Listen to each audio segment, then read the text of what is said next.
This episode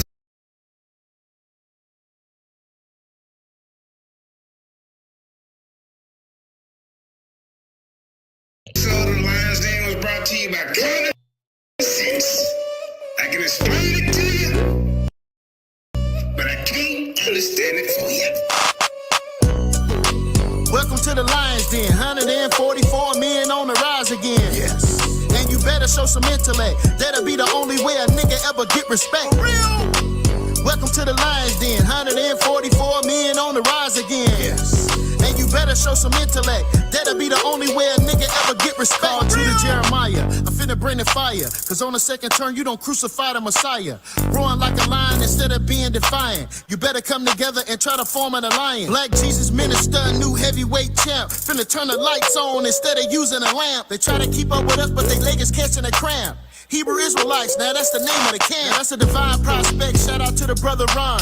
When they see the Hebrews, other ideologies run. Then apologies come, forever calling us dumb. Bringing all of the facts and leave them silent and numb. So Kwam Yasha Allah, call up Danya Allah. We got no problem, tell the truth and we follow. Got skilled debaters, like Michael Edwards. We never gon' run, PowerPoint, we bring the lecture.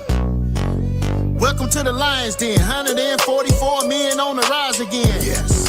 And you better show some intellect. That'll be the only way a nigga ever get respect. Real. Welcome to the Lions Den, 144 men on the rise again. Yes. And you better show some intellect. That'll be the only way a nigga ever get respect. We see you talking down when you're doing your interviews. We got a multitude of knowledge, so how could we lose? Used to be in the gang, so I give them the blues. Welcome to the Lions Den, we deep when we face you. I know it's hard to understand your ancestors was a slave, but challenging biblical knowledge, homie, we did great. Intellectually, I know you really hear me. You're standing right here next to me. King. Yeah, you gon' get this work. When the father don't spend his time, that mean he fit this curse. We the people like it or not. Take a look at your block. The rise of AOC, Masharah, Yasha Allah, cause we got it on lock. Identified through our conditions. Try to label us African without permission. Never laying down, tapping out, no submission. See us in the streets every day, we on a mission. Welcome to the Lions Den, 144 men on the rise again. Yes. And you better show some intellect. That'll be the only way a nigga ever get respect. Real. Welcome to the Lions Den, 144 men on the rise again. Yes. And you better show some intellect. That'll be the only way a nigga ever get respect. Real. We get a certain type of treatment in the conscious community. We get a certain type of treatment in the conscious community of which you are at the forefront of, Sarnetta. So what we're saying is that we want to have a dialogue and discussion about what is good for black people and what should we be dealing with within our communities and our faith. Man, we wanted to have an intelligent. Welcome to the Lions Den. 144 men on the line again. I kind of messed with the lyrics, but you know what I'm saying. Welcome to the den, man. We got a powerful goddamn debate coming up today. You hear me? Before we get into it, I always got to introduce the queen, Sister Karima, in the building. Shalom to everybody that's watching. Shalom to those that's watching on Bingo. Hopefully you enjoy this debate between these two brothers. May the best debater win. That's right. Welcome to the Lions Den, man. These brothers been building this up for the last month, probably about a month, 3 weeks, something like that. So this is to me, it's a very important topic. But before we get into that, we got Yasha, the lion in the building, aka Daquan. Go ahead, Aki.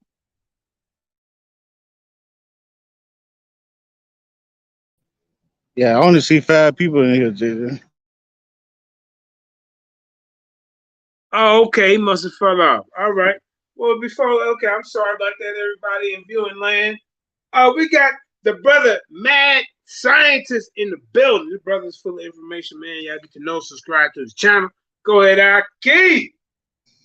Yeah, peace. Everybody said the true knowledge. You catch me on Facebook, TikTok, and Bing, and my YouTube, Eric the Mad Scientist, the DA, not the THE, but Dub Mad Scientist. I'm just here to watch a great debate between 2 brothers that I know. You know what I'm saying? I know they're intelligent. I know they'll bring real information. And, you know, I hope y'all learn from the information they putting out. And, you know, I'm going to get up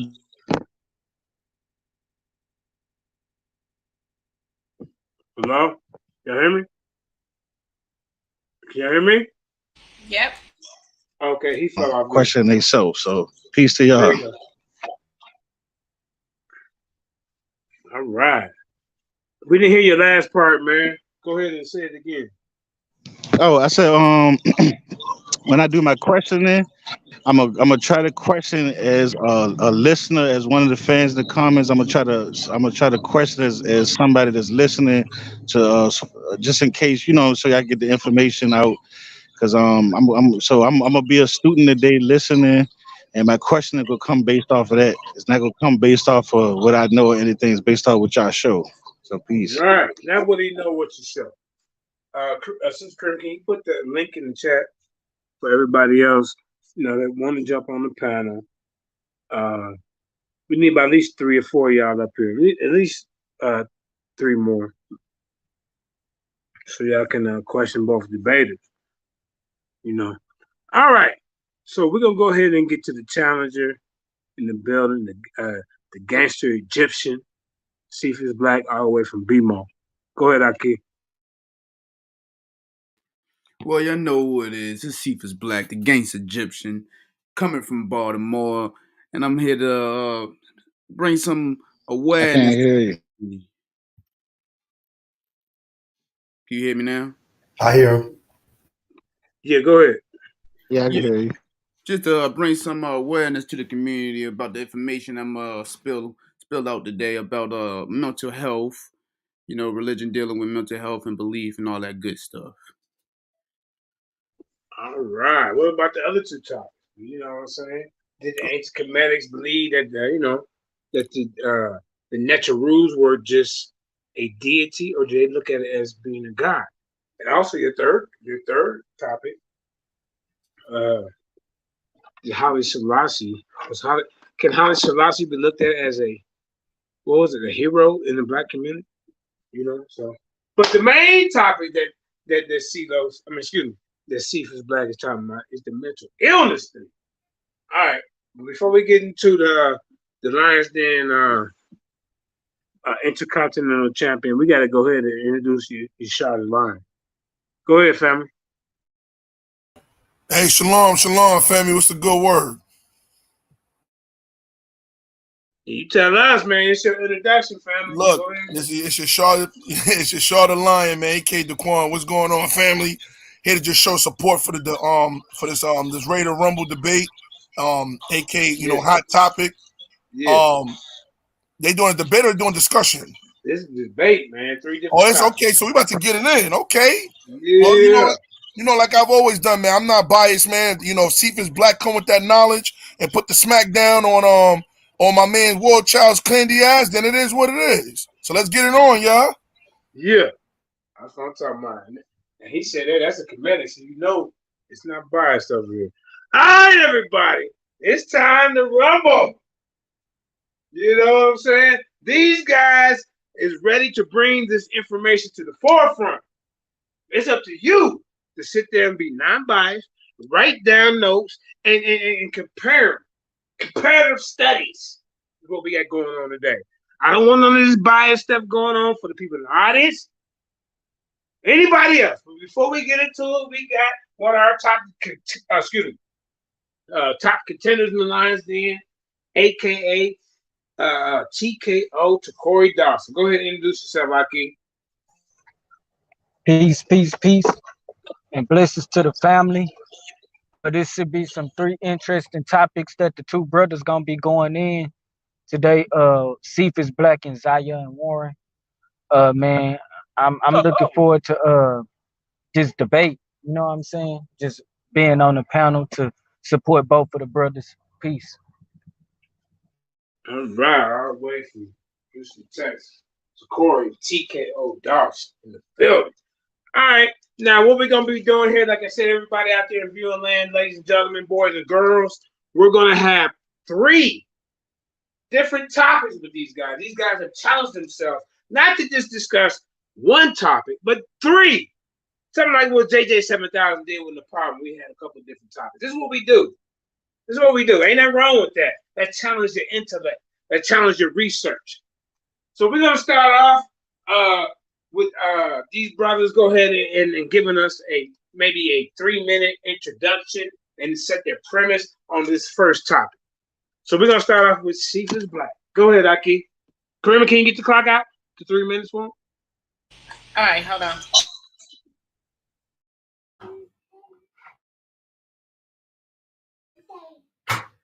We're gonna leave it up to the audience, right, to vote for this debate, and also we're gonna put a poll up for 72 hours. That way, each debater can go ahead and propagate their information like they're running for president. Meaning, hey, brother, did you see my debate? Go ahead and vote for JJ 7000.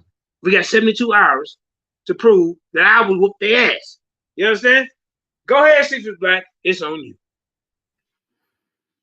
All right, so I'm here to show y'all today that how religion belief basically is a mental health, mental illness for our community, and how the study of religion, the practices of religion, even dealing with the rituals, results into a mental illness. For example, like OCD and other forms of mild forms of schizophrenia.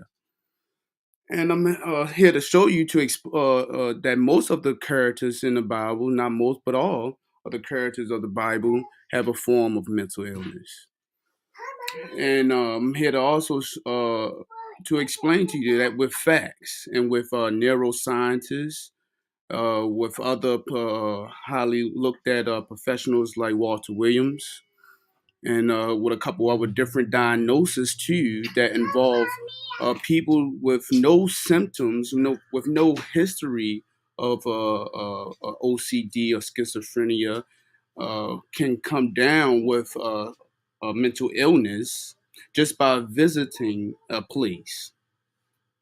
And so in my PowerPoint, in my lecture here, I have examples and videos of professionals talking about what I am discussing to y'all today. And so I'm going to end it right there and get prepared to show my screen. All right. All right. Now we got the Lions Den Intercontinental Champion in the building. And I'm going to let him lay down his premise for this first round debate as far as this topic. Go ahead, Aki. Con, can y'all hear me? Yes, sir. Shalom, family. You know what I'm saying? Shalom to everybody on the panel in the building. You know what I mean? Lions Den in the building. Yeah, so basically, this brother, his statement is absurd in itself because there's overwhelming evidence that proves that a religion actually is a positive pro-adaptive tool that people practice, you know what I'm saying, that actually causes families personal positive mental states with people who do engage in religious practice, and socially with groups of people, larger groups of people who practice religion.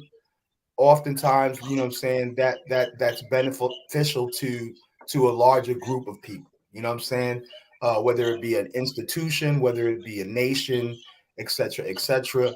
Religion plays a positive role in people's health, the overall health of marriages and families, and also social context, groups of people like nations, etc., tribes, whatever, cultures, you know what I mean? All of those things are positively affected by religious practice, you know, and the overwhelming evidence, you know what I'm saying, establishes that. So I rest. All right. So both of these brothers have laid their premise for this first round topic in debate. I'm sorry, what you say, brother? Okay, he has his mic unmuted. All right.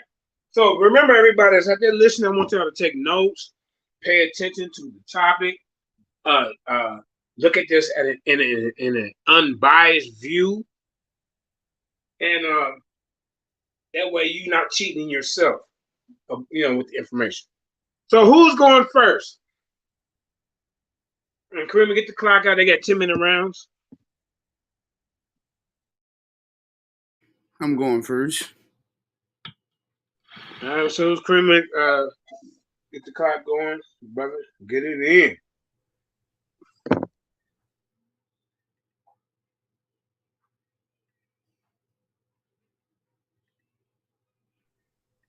Shout out to Lions Den Debate League, Black Jesus Ministry, Think Production, Black Beauty Inc., Sandpit Records.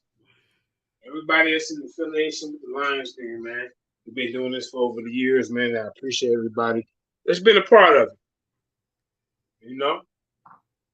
You gotta give people their flowers and their roses and all that type of stuff while they're alive. That's how I look at it. All right. So here we go. Let's get it in. Cephas Black, the Gangster Egyptian. You on the floor. All right. Can you see my screen just to make sure? Okay. Yeah, share the screen before the time start. Yeah. Y'all see that? Yes, we do. All right, back. All right. So belief/religion can cause mental health/illness. All right. By Cephas Black. Made a beautiful, nice slide for y'all. We're gonna get it in today. So before we start getting into all the good parts, we're gonna get into a little bit of definitions here and there. So the first definition I got up for my people to study for themselves and go over in the proper area themselves and make sure I'm correct. You know what I'm saying? But anyway, what is the definition of belief? All right. So it is accepting something that is not true with no evidence, brothers and sisters. The definition of belief. You have to accept it because you don't have the facts, the evidence to prove that is true. So you have to believe it, to put that belief in that place to fulfill that void. So belief is a unverified thought. All right. Faith is the same as belief. Now follow me where I'm going here now. Belief have us confused on what is reality and what is mythology. All right? It have us confused to where we can't even know the thin line to separate that from. So it keeps us ignorant. Belief keeps us lost of who we are because we believe of who we are. Now, once again, I just told you, belief is an unverified thought. So if you believe in who you are, you don't really know who you are. All right. Belief keep you in a fairy tale state of mind, a fairy tale world. All right. That's that definition right there, belief. What is the definition of mental disorder? A mental disorder is a wide range of conditions that affect mood. That's what we're talking about today. Thinking. That's what we're talking about today. And also that behavior. All right, anxiety disorder, schizophrenia, obsessive compulsive disorder. Now, when I say schizophrenia, also, ladies and gentlemen, is not schizophrenia like full-blown schizophrenia. It's a form of schizophrenia. Now, my next slide here, I'm going to show you. Schizotypal is a mild form of schizophrenia. I probably pronounced that wrong, but bear with me. Schizotypal is considered to be a mild form of schizophrenia, ladies and gentlemen. If you don't know, now you know. Because this is very important. And this is where most of our people fall short from. Now, this schizotypical condition right here is not a serious schizophrenia condition. So you're in a borderline between you can operate maintain a job. I mean, you can operate life normally and things like that, but it's just a mild form of schizophrenia. It is characterized by such psychotic symptoms as ideas of reference and magical thinking. Yes.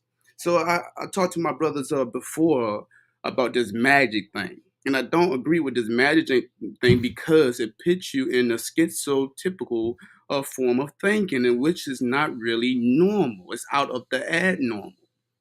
All right, especially when you hit a point of your life of maturity. All right. So you have illusions and inappropriate or flattening effects, and people who take fairy tales seriously. All right.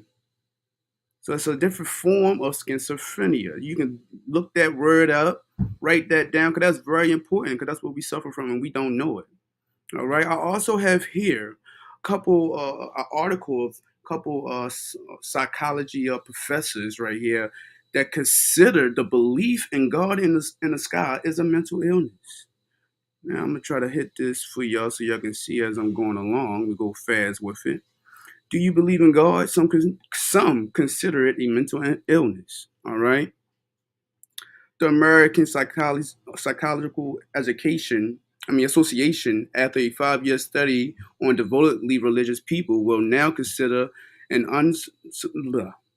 unsalable belief in a deity or a higher power to a point where it impairs one's ability to make conscious decisions about common sense matters as a mental illness. All right, I need to slow down. I get kind of excited. All right.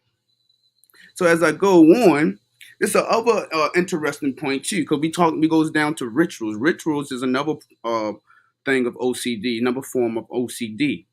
And so I was telling you about how our religious leaders have, most of them have forms of mental illness problems, OCD problems, and it passes on down to the people who try to study them type of religions.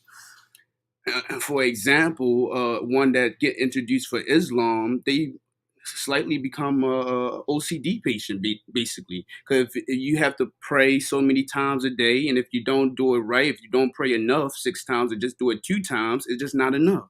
So as I continue to read, Ben el-Ari created rituals that began to be accepted and used by his many followers throughout the monophysite world. Whenever Ari went, he performed his created rituals called the pilgrimage to Hajj.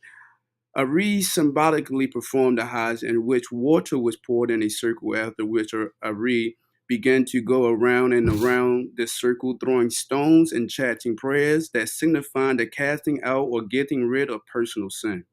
Today in Mecca and Kaaba, shrine is used to perform this ritual. It is used in the Islamic ritual to the Hajj in conjunction with chanting prayers and casting or throwing stones in circles of supposed holy water, or the spring of supposed Ishmael, called the Zamzam. Praying 6 or more times a day is a mental illness, a form of OCD. One of the reasons why it's labeled a OCD is that if you do it 2 times, it's just not right according to the tradition of Mohammedanism. As we go, so one of the other leaders that most people, I'm not going to say the black community, but I'm going to put the whole religious community in the same boat here. As most of these religious leaders, like Martin Luther, for example, have had OCD, and they did real important works in the religious communities. So basically, what I was saying earlier is that these people, like right here, that have OCD problems, pass on that trace to normal people like you and me, if we believe into their stories and follow their traditions and ways of religion. As I keep going, even the people in the Bible, brothers and sisters, like Abraham, have a form of mental illness. Abraham is being seen here, being inspired. Let me read. My apologies. This is Abraham being stopped from sacrificing his son Isaac by a vision of an angel. It is said that Abraham had authority hallucinations, etc. That is a mental illness. All right? They tell you that God told you want to kill your son. What type of crap is this? All right? Promoting this type of practices and reading about it, over and over and over again with all these different characters will put our people in somewhat form of state. 2 minutes remaining. 2 minutes, oh my goodness. So let me skip forward. I got some Okay, so where does this fit in? Again, our modern version of religion, our modern, very secularly influenced version of religion, so often involves an emphasis on what religion is about is counseling the troubled. What religion is about is holding the hands of the newlyweds and making sure they understand what they're getting into. This is What Robert religion is Spolsky. about is comforting the bereaved. What religion is about is the good works. But this is not what religion has often been about throughout history. Often, the religious leaders are not necessarily the ones who are most psychotherapeutically minded or the most galvanizing of people into the good works. Often, religious leaders have been the ones at the head of a crusade.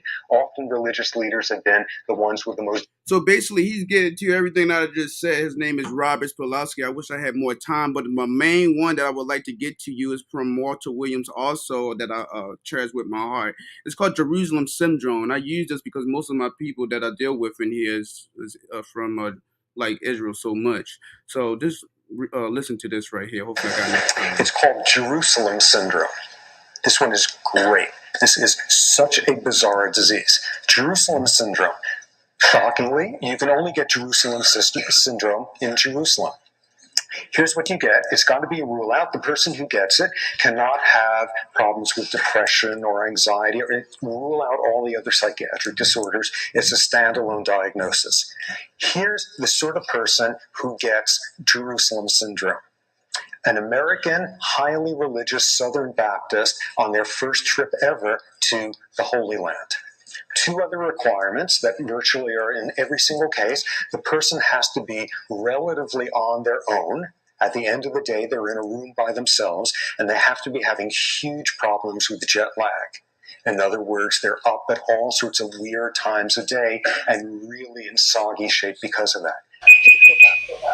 Look at the person who's been waiting their entire life. Oh, sorry, was that a beat? How much long is that video? It's not that long. You got like 3 minutes. Okay, no, that's too long. Go ahead and summarize it real quick, then we're gonna. All right, so basically, if you can go and do the research too, I'm gonna give you the important thing is the name, so you can search the syndrome. It's called Jerusalem Syndrome. So Jerusalem Syndrome is highly is more in Jerusalem. So people who from United States mostly go to Jerusalem have this experience and say that they go over there and had this whiplash saying that they the Messiah, they are God, and God is coming back going to punish all the ones that forsaken him and all that religious stuff. So basically, the only people that can get it is people that's never had OCD problems, schizophrenia problems, anything like that, normal, completely normal. So they the people that can only get Jerusalem Syndrome. And it's a documentary. Right. Yes. Time. I gave him 1 extra minute, probably about 1 extra minute. All right. Go ahead, brother. The Intercontinental Champion is in the building right now, and he is on the defense. As soon as the time starts, brother, you can get it in.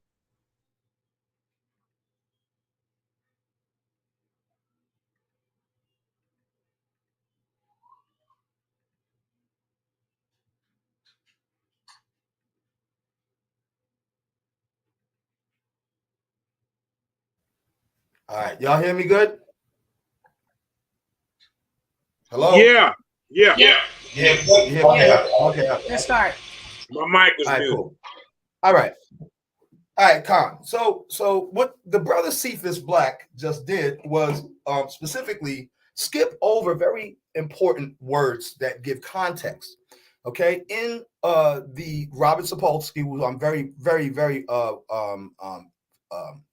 I know his work very well.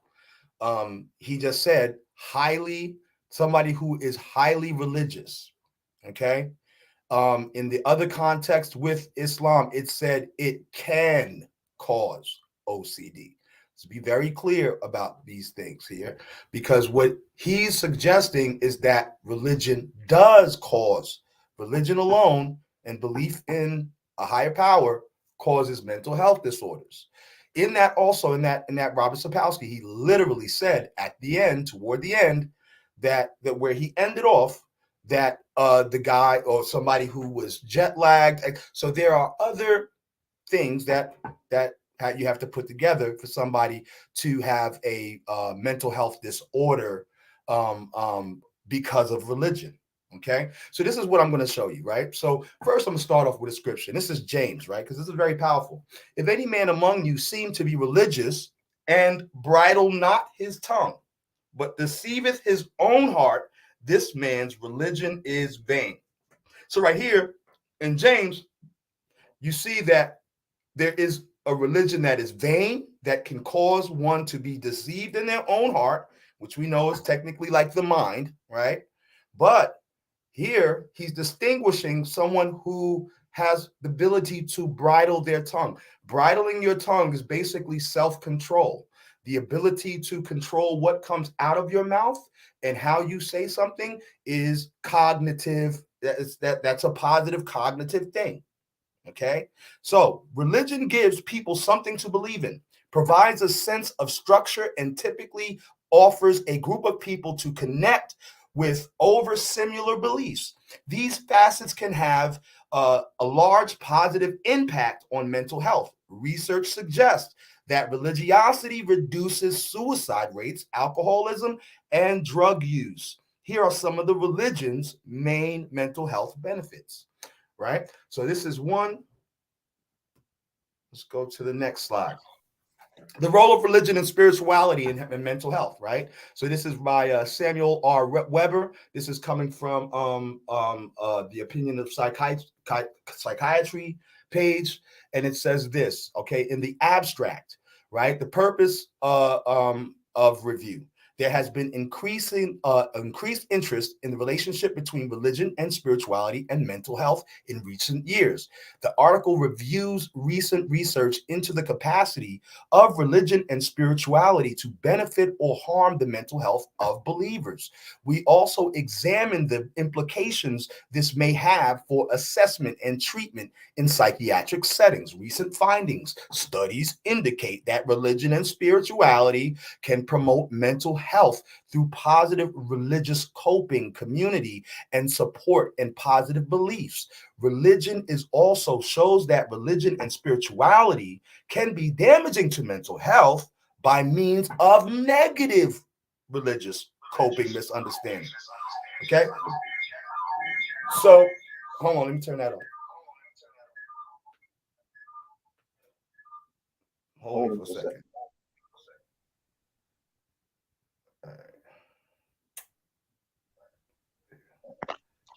All right, so right here, so this is distinguishing. You got echo. Go ahead. Right here, this is distinguishing that negative religious coping. Okay, this is distinguishing what causes mental health disorders. But let's finish what it says. Okay, negative tools and negative beliefs, right? Tools for the assessment of patients' spiritual needs have been studied, and incorporation of spiritual themes into treatment has shown some promise. Like, for instance, AA, which does a religious form of practice every time you go to people go to AA meetings, right? Summary: religion and spirituality have the ability to promote or damage mental health. This potential demands an increased awareness of religious matters by practitioners in mental health fields, as well as ongoing attention in psychiatric research. Okay, so here's the other article here. Not all religions share the same set of beliefs. Oh, there's different religions. Okay. But in one form or another, religion is found in all known human societies. Even in the earliest societies of record show clear traces of religious symbols and ceremonies. Throughout history, religion has continued to be a central part of societies and human experience, shaping how individuals react to environments in which they live. Since religion is such an important part of society around the world, sociologists are very interested in studying it. Sociologists study religion as both a belief system and a social institution. As a social context, right? As a belief system, religion shapes what people think, how they see the world. As a social institution, religion is a pattern of social actions organized around the beliefs and practices of that people to develop, answer questions about the meaning of existence. As an institution, religion persists over time and has an organizational structure, organization into which members are socialized. Socialization is very important important, right, to understanding how people deal with in social groups and social contexts. But here's the base here, right? So faith, because the brother brought up having faith. Faith is scientifically proven positive effect on mental health. WND. Here we go with this article. Also from another psychiatric page. Faith is scientifically proven positive effect on mental health. We live in a mainstream culture that almost completely denies the spiritual realm and its influence on human beings. You hardly hear anything positive about religious beliefs or traditional values. For that matter, CNN, the mainstream outlets, chronically only address issues that fit the atheist narrative. Yet science proves that faith has a strong positive impact. For example, mental health. Time magazine has referred to the broad international studies that confirm that spirituality can be surprisingly beneficial to your health, right? Historian Hannah Nabintu and the regular column WND, which is this right here, one of the leading conservative U.S. Media outlets. Since year 2000, over 6,000 studies have been published that concern the constructive influence of religion on mental illness. The studies on the influence of prayer on the psyche is especially persuasive. But here, this is also a part. It says faith is scientifically proven positive effect on mental health. In how God changes your brain, psychiatrist Andrew Newberg explains how the parental lobe, a structural area of the brain, is highly activated during prayer and meditation. Activity in this part of the brain has several positive effects on people. Among other things, increased memory. Fasting is practiced by Muslims. 2 minutes remaining. Okay, and also by Jews and Christians before Christmas and Easter, has specific health benefits that can cause and strengthen the brain's ability to think clearly, right? So here we go. So one of the things I wanted to bring up too before this is over, I wanted to bring up what disillusionment is. Disillusionment is actually a form of mental health. This is where people become depressed and lose faith, and this is not good, right? So publicmed.gov says disillusionment, the prototype analysis abstract. Disillusionment is acknowledged to be the painful process with important personal and social consequences. However, scientific conceptualizations of the experiment or experience are inconsistent. Across 4 studies, we examine what lay conceptions of disillusionment produce a consistent pattern of features. So this disillusionment is the losing of faith and hope. Let's see that in that definition, right? Feeling of disappointment resulting from the discovery of something that is not good or once believed it to be. Disillusionment is a negative effect. But here, with this objective, the relationship between religiosity and mental health has been a perennial, here we go, a perennial source of controversy. The paper reviews the scientific evidence available. You move here. Here's the conclusion right here. Conclusion. There is evidence that religious involvement is usually associated with better mental health. We need to improve our understanding of the mediating factors of this association and its use in clinical practice, to use religious belief in clinical practice, right? So I have a lot more stuff right here. Probably not going to be able to get to it, but I'm going to smush you, bro. Mythos, lore, nationalism, comparative study. Time. All right. Them brothers laid it out on the line for everybody out there in the viewing audience. Now what we're going to do a part of this, like I told you, I got 3 different topics. So we got the people on the panel. I invited more than, I invited a bunch of guys. Only a couple showed up. Who we got on here? All right. So we're going to start off with Daquan. Do you have a question for both of the panelists on this topic? And they got 1 minute and 30 seconds to answer the question. I was actually looking forward to seeing if Cephas Black was going to show like how Zion did. I was looking forward to see if he can actually show examples of, big name people that pretty much suffer from mental illness due to religious practices. I mean, based on the topic, you will have to, I want to see outside of a Einstein, YouTube, PhD, whatever guy that he was. I'm actually looking to see if he can actually show anybody that's actually written, on paper that has mental illnesses due to religious, beliefs, not just, what they say or, what a scientist may think. So if the brother has proof of that, I would definitely want to know if he could bring that out. Well, based on the professionals, they had these studies. You got a couple of psychologists that it got studies. The guy Robert Spolowski, on some of his interviews and stuff, he got scientists. He named scientists that you can go and research that went around the world that tested schizophrenia patients, and they got in more debt than what I can do and more time and stuff like that. To actually have the paper trail, other than what the scientists, like you saying, was just saying, but it's actually paper trail of these people going around and documenting the reaction of the believers, basically, because this is a neuroscience too, and psychologists, they all work together to come up with these discussions and talks.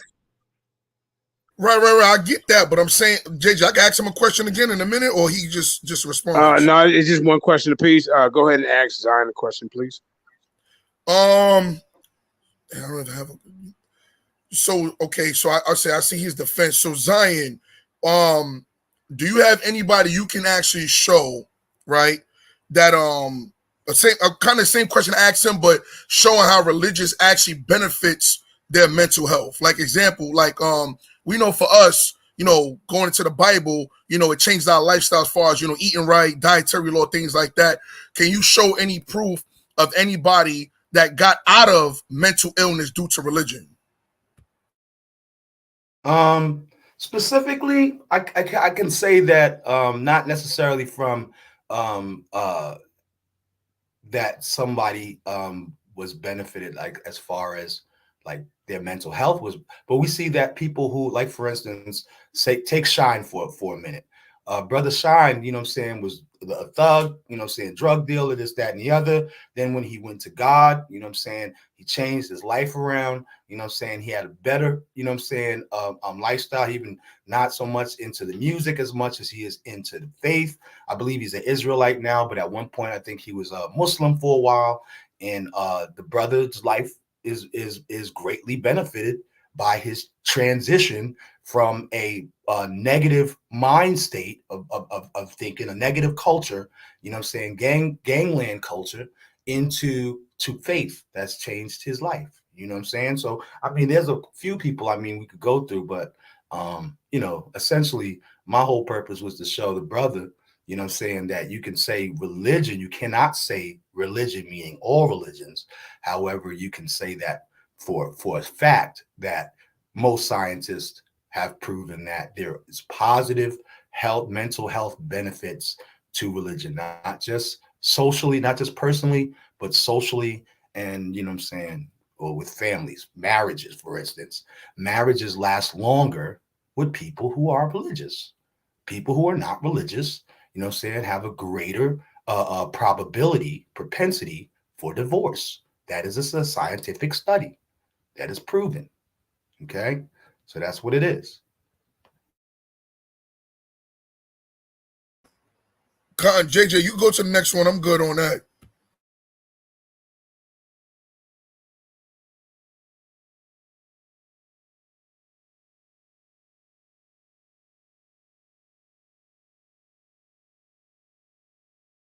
All right, we ready to move on?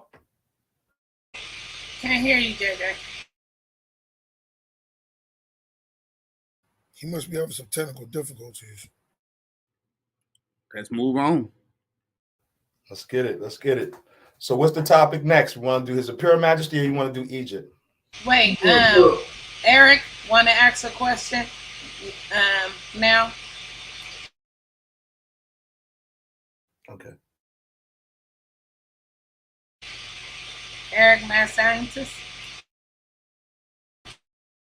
Unmute your mic.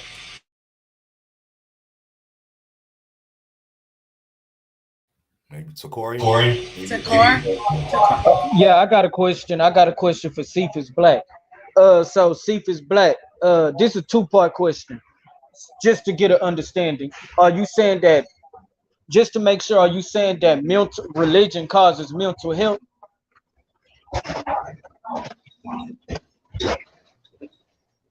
But do religion causes mental health? Yes. Okay, so this is my last question.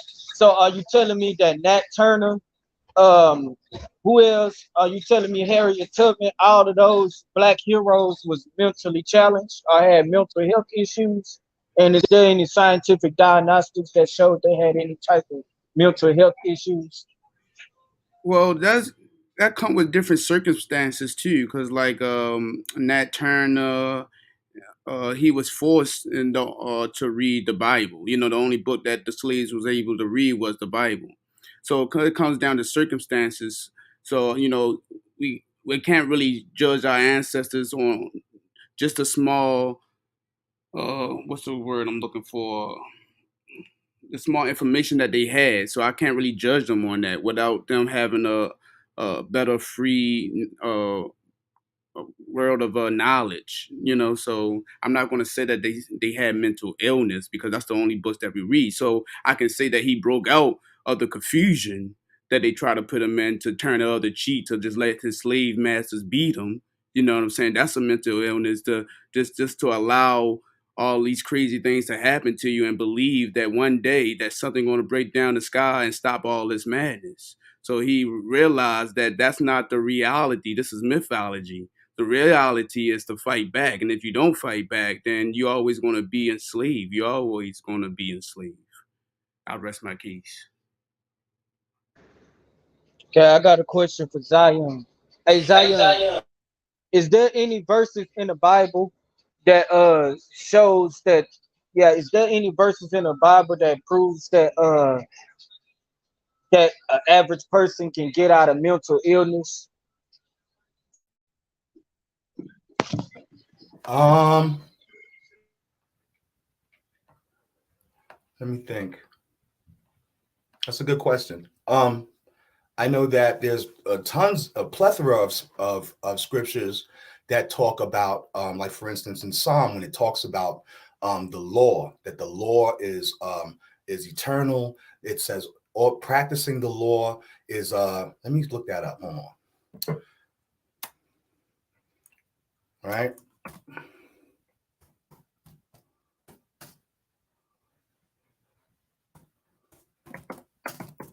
One second. Right. So Psalms 19, verse 7 and 9, right? It says, the law of the Lord is perfect, refreshing the soul. The statutes of the law are trustworthy, right? So let me read that whole jump off, right? Refreshing the soul, right? The statutes of the law are trustworthy, making wise the simple, right? The precepts of the Lord are right, giving joy to the heart. Commands of the Lord are radiant, giving light to the eyes. The fear of the Lord is pure, enduring forever. The decrees of the Lord are firm, and all of them are righteous. So when you talk about practicing the law and you talk about the benefits of the Most High, being under the Most High's care, you feel joy. Your eyes can see clearly, right? You're radiant light from the eyes, giving joy to the heart. You know what I'm saying? Refreshing the soul. All of those are positive qualities that are internal. These are dealing with the heart, dealing with the matters of the mind, dealing with the matters of how you feel about life. You got joy in your heart, you have faith, you have hope, and the Lord is trustworthy. And I land. That's it for me. All right, Eric. Can y'all hear me? Yep. Can y'all hear me? Yes, we can. Yo, can y'all hear me? Can you hear me? Okay. Yeah, we hear you, brother. All right, I got two questions. One for Cephas and one for Zion. Cephas, let's just say like we know somebody that like was in the streets on drugs, doing stuff wrong, and they became a religious person, right? And that religion, you can say, helped them get off it by the means of them fearing punishment, a spiritual punishment or something from doing what they was doing in the past, and this is keep them on the straight path.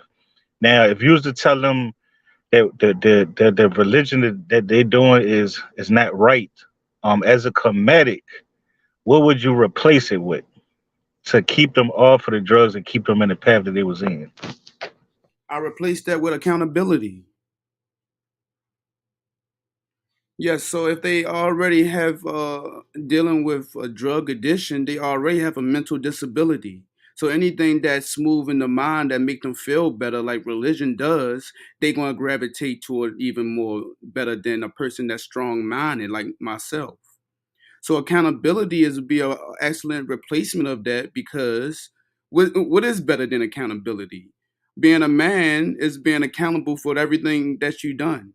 And one of the religions, I believe, says that I think Islam holds you more accountable than Christianity. So that makes that makes a person feel better, because they know throughout the day. For example, if I know I got to stop smoking cigarettes, it's only up to me to hold myself accountable to stop smoking cigarettes. So once I do stop smoking cigarettes, I have me to thank myself for, because it was the strength in me to put that addiction down. It was my mind.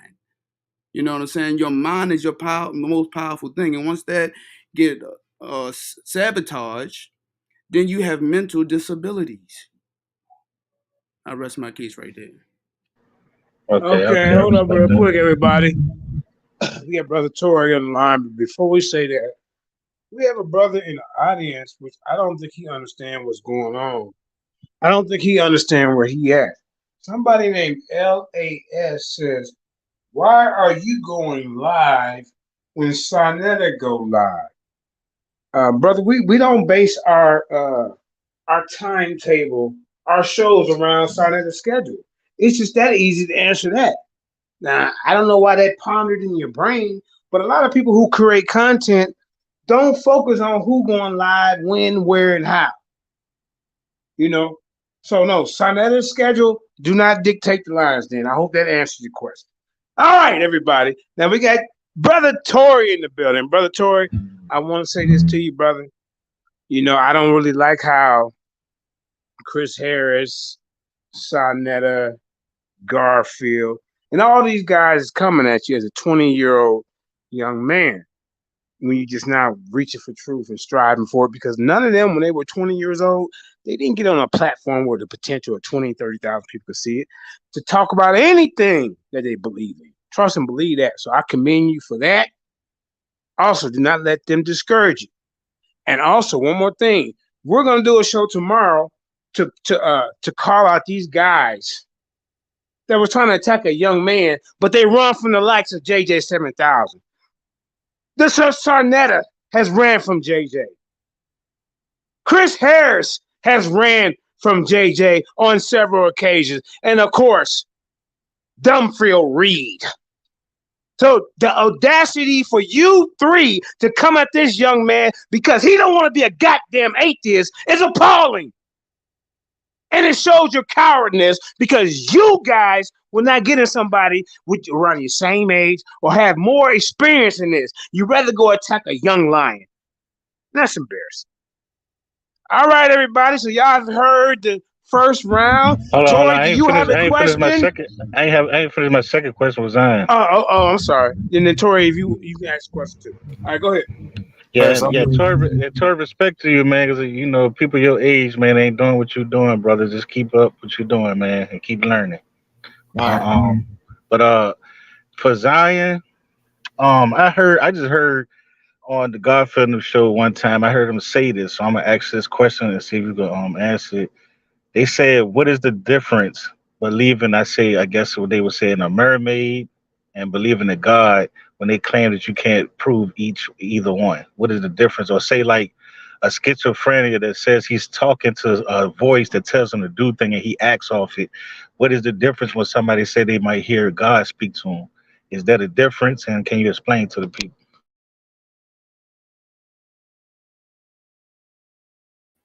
I would say there is a difference. Okay. One,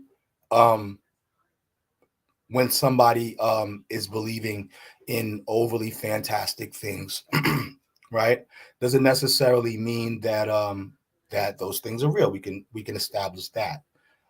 However, when someone believes that there is a higher power, we see throughout history, throughout civilization, you know what I'm saying, that the belief in the higher power, you know what I'm saying, is a positive, pro-adaptive idea, regardless of whether somebody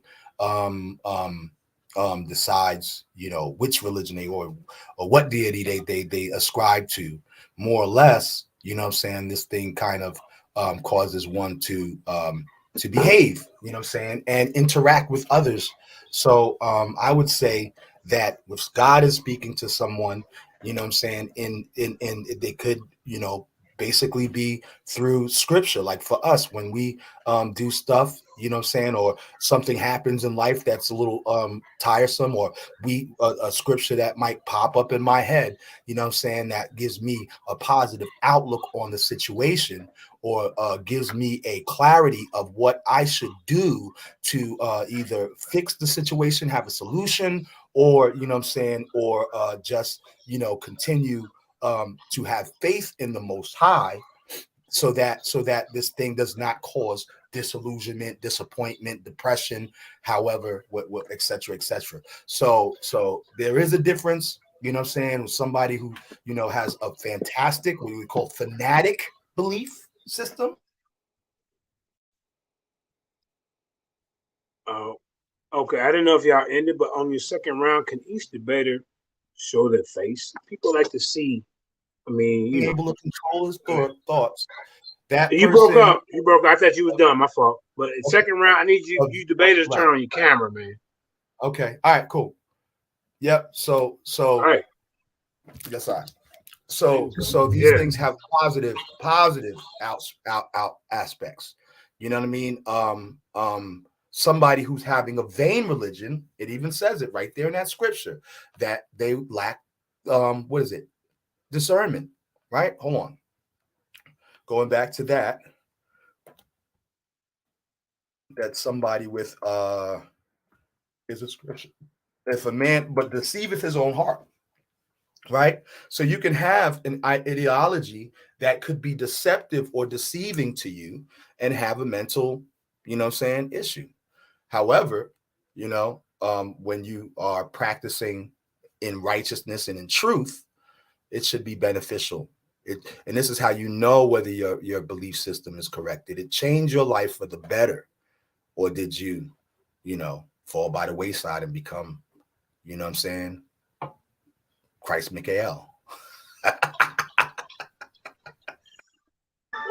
Yeah, I respect both of y'all for your answers. Thank you. Be careful what you say. Be careful what you say. Christ Michael is always around, looking and watching and waiting for folks to call his name. He don't have to say his name 5 times, like Candyman. All you have to do is say Christ. Don't even say Michael. And he popping up on you. So I'm just warning you. All right, there were some pretty good questions. Brother Tori's in the building. If you've been watching or kind of going, excuse me, know what's going on, go ahead and ask both of the competitors a question. Man, I just got in here. I just saw you live, and I just hopped on and jumped in the stream, right. And I love that support, young Lion. Like I said, we're gonna do a show for you tomorrow. No, we ain't going for that. But all right, now everybody out there in viewing audience, I hope y'all been taking notes. Don't forget what you heard. We get ready to get into the second round, and I think we're gonna have Zion go first on this one. I think Tori got his hand up. Oh, Yeah. okay. Go ahead, brother. Go ahead. JJ, you was right. I did get my wrench taken over there, like you said. Wait a minute. Hold up. Hey, Kareem, put the camera on Tori, please. He got to tell the world something. Kareem, can you put the camera on him, please? Go ahead, Tori. The brother only 20 years old, and he went over to sign of the TV. Him and his friend, the other young brother, they did a presentation on why they love God. And they got mad. I told you, didn't I said when you roll with God, they're gonna take your rings. Go ahead, speak on it. See, JJ I prophesied. was over there, and somebody, they got upset with me, and they decided to take both of my wrenches on both their channels. All right, this is what we're gonna do for you, Tori. I'm gonna help you start your own channel. Tori's Revenge. JJ. Hey, I like that. It got a good ring to it. Because you got us backing you. And I want you to bring a whole, but we ain't gonna call it Tori's Revenge. We're gonna call it let the dust roll off your back. No sweat. Shit, JJ, just create a show for him on the lands then. For sure. He can come like once a week and do something. I want to have his own YouTube channel. You know. Okay, yeah. I don't really know about that. I don't really think I want to start a YouTube channel. We'll talk about it behind the scenes, brother. You ready? All right. Now this is the second round. I got one more question. So, okay. Wait, do you? I think I heard you say before. Do you consider yourself a Christian Israelite? Well, like I say, brother, the first brothers they followed Christ was Christ-like, and these people who couldn't understand what was going on, they said these people who follow this Christ-like God, these Christians, are causing trouble, and they were Jews. Excuse me, Israelites. So there's nothing wrong when you tell the world that the first Christians was Israelites. It's just that when the Constantines and all these type of guys got a hold of the information, they twisted it up because Christian was already a negative connotation. You understand? So I don't have a problem with saying I'm a Christian because I was one of the first. You see? I don't either. That's right. Now, anybody that got something to say about it to Corey and all of y'all cats over there smiling at JJ, we'll talk about it later. All right. Nah, it's not that. It's just. I see you picking and smiling at JJ. Go ahead. Go ahead, number one contender. Go ahead. Nah.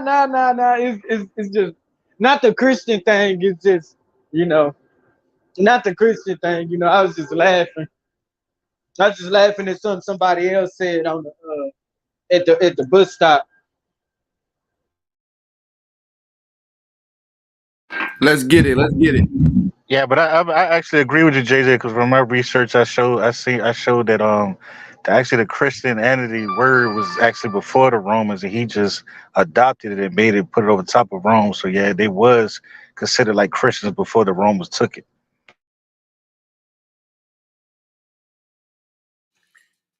Zion, let's get on with the debate. Let's get it. All right. Yeah. Ain't Christian was called Nazareth at first, and then they changed it to Christian. Nazareth and Mashiachim, followers of the Mashiach. Yeah, I believe so. Yeah, that's what I think, because Christian ain't a Hebrew word, so they took the concept of the followers of Christ and turned that into, Romanized it, romanced it. You know what I'm saying? We took out the Christian. Okay, JJ fell off. I think he fell off. So we could get to round two. What is the title for round two? We're gonna dig into His Imperial Majesty Emperor Haile Selassie. So, my brother, okay. You know what I'm saying? Yeah. Okay, so is Sir Haile Selassie be accepted by the Negro of America, right? Khan. Okay. The round two, you got Zion and Cephas. Is Haile Selassie should be respected by the Negro of America today, and who is going first?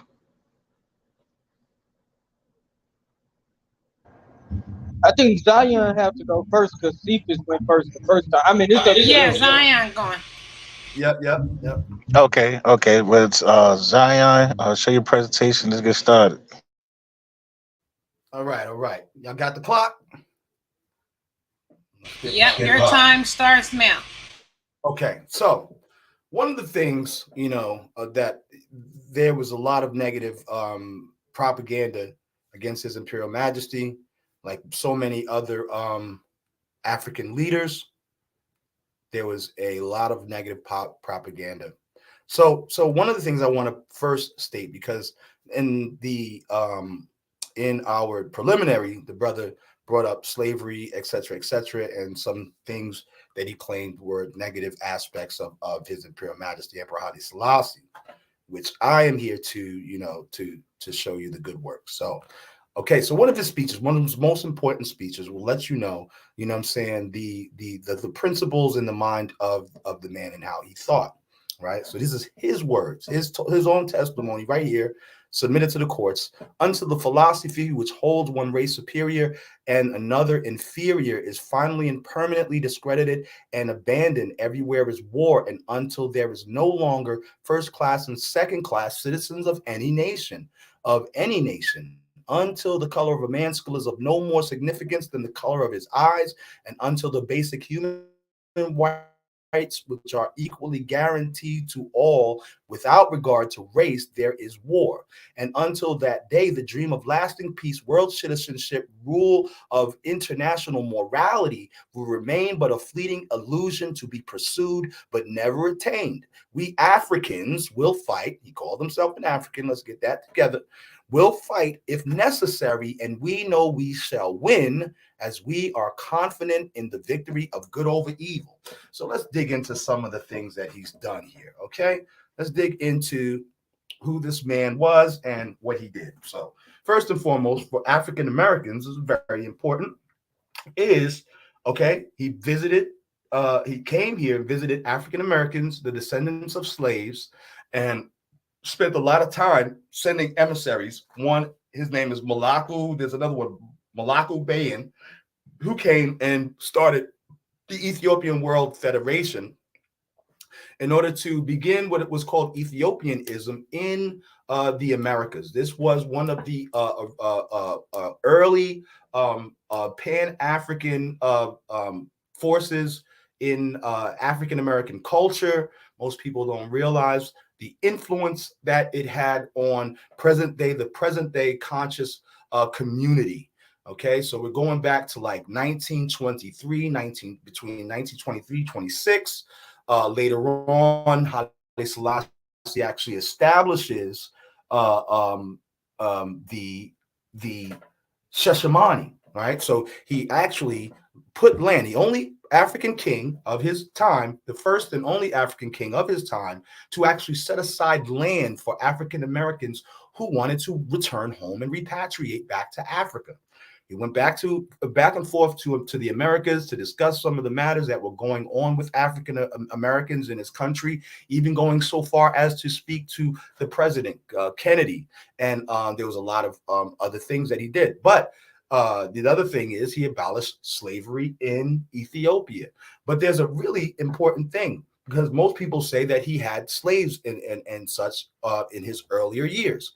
Okay, but Emperor Haile Selassie had made a twofold diagnosis as to why his predecessors' efforts to curb or end slavery had failed. There were those who had tried before and it did not work. A combination of failure to put in place enforcement mechanisms to accompany numerous laws issued over the years, and the uniformity of the problem due to the fact that slavery was deeply rooted in the tradition.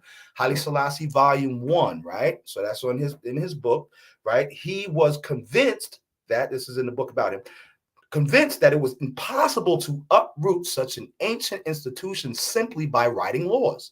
He also feared that the sudden end of slavery would create an influx of a large underclass with no means to support itself that would have created 2 million destitute people overnight, right? Like what happened in America. Thus, his was going to be a deliberate process, including substantive laws and tougher enforcement mechanisms that would gradually put the institution of slavery out of commission. Why? Because he didn't want 2 million destitute people who were, all of a sudden just, yeah, you're free, no money, no nothing, no support systems, just, out there. That's what happened in the Americas prior to Jim Crow and the black, So the most serious laws marking the beginning of the end of the institution of slavery in Ethiopia came in 1920s. Okay, so even before he was crowned the King of Kings, Emperor of the country, he was still actively fighting against this social context, right? It is true that by the time Ethiopia had little choice but to effectively tackle the slavery problem, which had remained an endemic, by 1922, Ethiopia had come under the unrelentless pressure to end slavery from the Western news and media, particularly the British press, as well as anti-slavery groups such as the Anti-Slavery and Aborigines Project and Projection in Society. So we see that he went up from 1922, began establishing laws, and then by 1922, that's when the Western world wanted to stick their nose in it. You know what I'm saying? But he was already on top of it. Okay. So, Haile Selassie biography, family tree achievements, Rastafari, World History EDU, published in October 27, 2020, right? A staunch Pan-African, Haile Selassie was involved in the founding of the Organization of African Unity. Currently African Union, an organization that he would later serve as the fifth chairman, May 25th, 1963, November 5th, 1966. Emperor Haile Selassie shared similar Pan-African ideas of Ghana, as that of Ghana's president Kwame Nkrumah and Nigeria's Nnamdi Azikiwe. You know, Selassie was a big advocate for the forming of the United Nations of Africa to speak, encouraging the formation of the Organization of African Unity, presently known as the African Union, in the early 1960s. Another very laudable feature came in August 1942, when he officially abolished slavery in the country. We already saw that. And the emperor also relied on some foreign advisors in order to attract the needed foreign direction or direct investments into the country, right? So we got this. During his reign, Ethiopia went from a really backward country to one that was exporting close to 30,000 tons of coffee. Haile Selassie instituted many reforms that was a model on Western systems. He invested heavily in social and economic infrastructure, which spurred further growth in the country. He was credited with modernizing the big cities in Ethiopia's modernization. The complement of those efforts, he invested a lot of the country's police and military forces. In the bid to diminish the feudal power of other dynastic princes. 2 minutes remaining. Right. So we see that we have a long list of things that he did that were positive for the country and the nation and his people, as well the entire African continent. And not only that, with the OAU, that was for the unity of all African nations. And then the EWF was for the unification of Africans here in the diaspora, the descendants of slaves, right? So here we go. Okay, on May 1963, the Organization of the African Union was established with the permanent headquarters in Addis Ababa. Haile Selassie, Emperor of Ethiopia, was selected as the first president, right? So if you go through the city, you see the interactions could have acted in indifference to those who should have known better. The silence of the voice is justice when it mattered most. That has made it impossible or possible for evil to triumph. This man has been doing the works, you know what I'm saying, in Africa and in the diaspora, even coming so far here to bless the grave of some of our civil rights leaders, right? So we must become bigger than we have been, more courageous, greater in spirit. Those are great words, you know what I'm saying? But here's a really interesting thing that's going to go into my next part, right? He says, I am from the line of Ori, which is stated to be actually Asar, right? From the line of Ori, he is the first king of Ethiopia. In one of the decorations, Haile Selassie announces that he is the head not only of Ethiopia, but all people of African descent everywhere. Very interesting. Why? Because of the bloodline, right? The key to who Ori is in the Ark story. One of the names of Haile Selassie called Ethiopia is Arko the Wise, and he knows he is the right. He will not change his mind, right? So Ori is going back to even Kush, ancient Kush and Egyptian royal bloodlines. You know, one of the first kings on the earth said to be Ori. God. right. Now, before Brother Cephas get in here, if there's anybody, 2 other or 3 other people that want to join the panel to ask questions in this round, it's okay. Actually, we got room for 2 more people. 6, 8, yeah, 2 more people. Anybody? The link is in the chat. We want to make this debate interactive for everybody. Everybody's participation. It's not a what they call it, monarchy, dictatorship. We don't do that over at the Den. We making it interactive and for everybody, man. Your voice counts. And this episode of Lions Den is brought to you by Common Sense. I can explain it to you, but I can't understand it for you.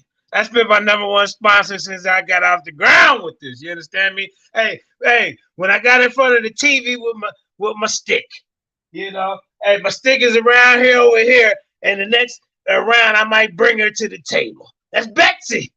That's right. She's a head buster. But anyway, man, I'm enjoying how this is going, man. Cephas Black, man. On this one, you might got a tough mountain to climb. Like on the first one, he had a tough mountain to climb. So let's get it in. The gangster difference from BMO, Uncle West stopping grounds, Connaught stopping ground. Make them proud, family. Let's get it. Woo, I ain't gonna lie, that was a tough one. That was a tough one right there from my brother Zion. I'm gonna get it in with you though. Let me share this screen. Get it going. All right. So, all right. Even though it is said that Haile Selassie and Menelik, I'm gonna add his predecessor with in this too, because it all comes together lovely. Say they did not approve of slavery. It is said they owned slaves by the thousands. All right. Many kings was a part of slave raids also. All right. They all want to preach that they down for the black people. They do this, they do that. And they still turn around and do some racist stuff. Your own people. Punitive enslavement was practiced in Ethiopia, which allowed slavery to people who do certain crimes. Even the predecessor of Haile Selassie, Menelik, ordered a decree to enslave thieves in 1899. Oh, snap, I'm sorry. Oh, damn. Okay. So the Kebra Nagas, sorry for my pronunciation, Haile Selassie followed the same system as his predecessors, which is the Kebra Nagas, and quotes the biblical book of Leviticus. Some say this is the main reason why Ethiopian slavery was different from the white man, because it was intentionally I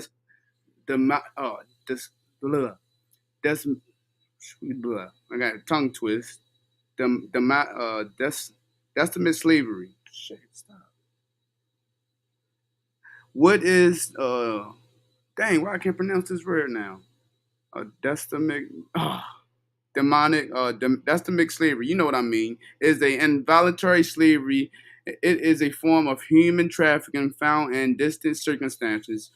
Work in a private residence that create unique vulnerabilities for victims. The Kebra Nagas go way back to the first Council of Nicaea. Now, I bring that up because we also got to remember our boy Walter Williams told us that we had Boule Africans in our community that sold us out, that lived in Memphis, Egypt.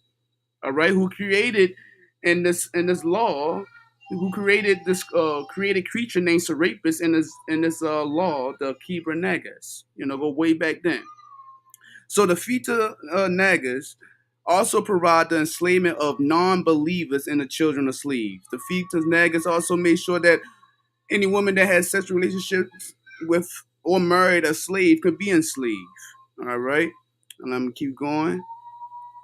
Is Haile Selassie for his people? The emperor was also faced with many rebellions. All right, everyone know what a rebellion is. One of the rebellions was in Eritrea, but also among ethnic or Oromas, Somalis, and the Ogaden region, who believed they were discriminated against under this Orthodox Christian rule.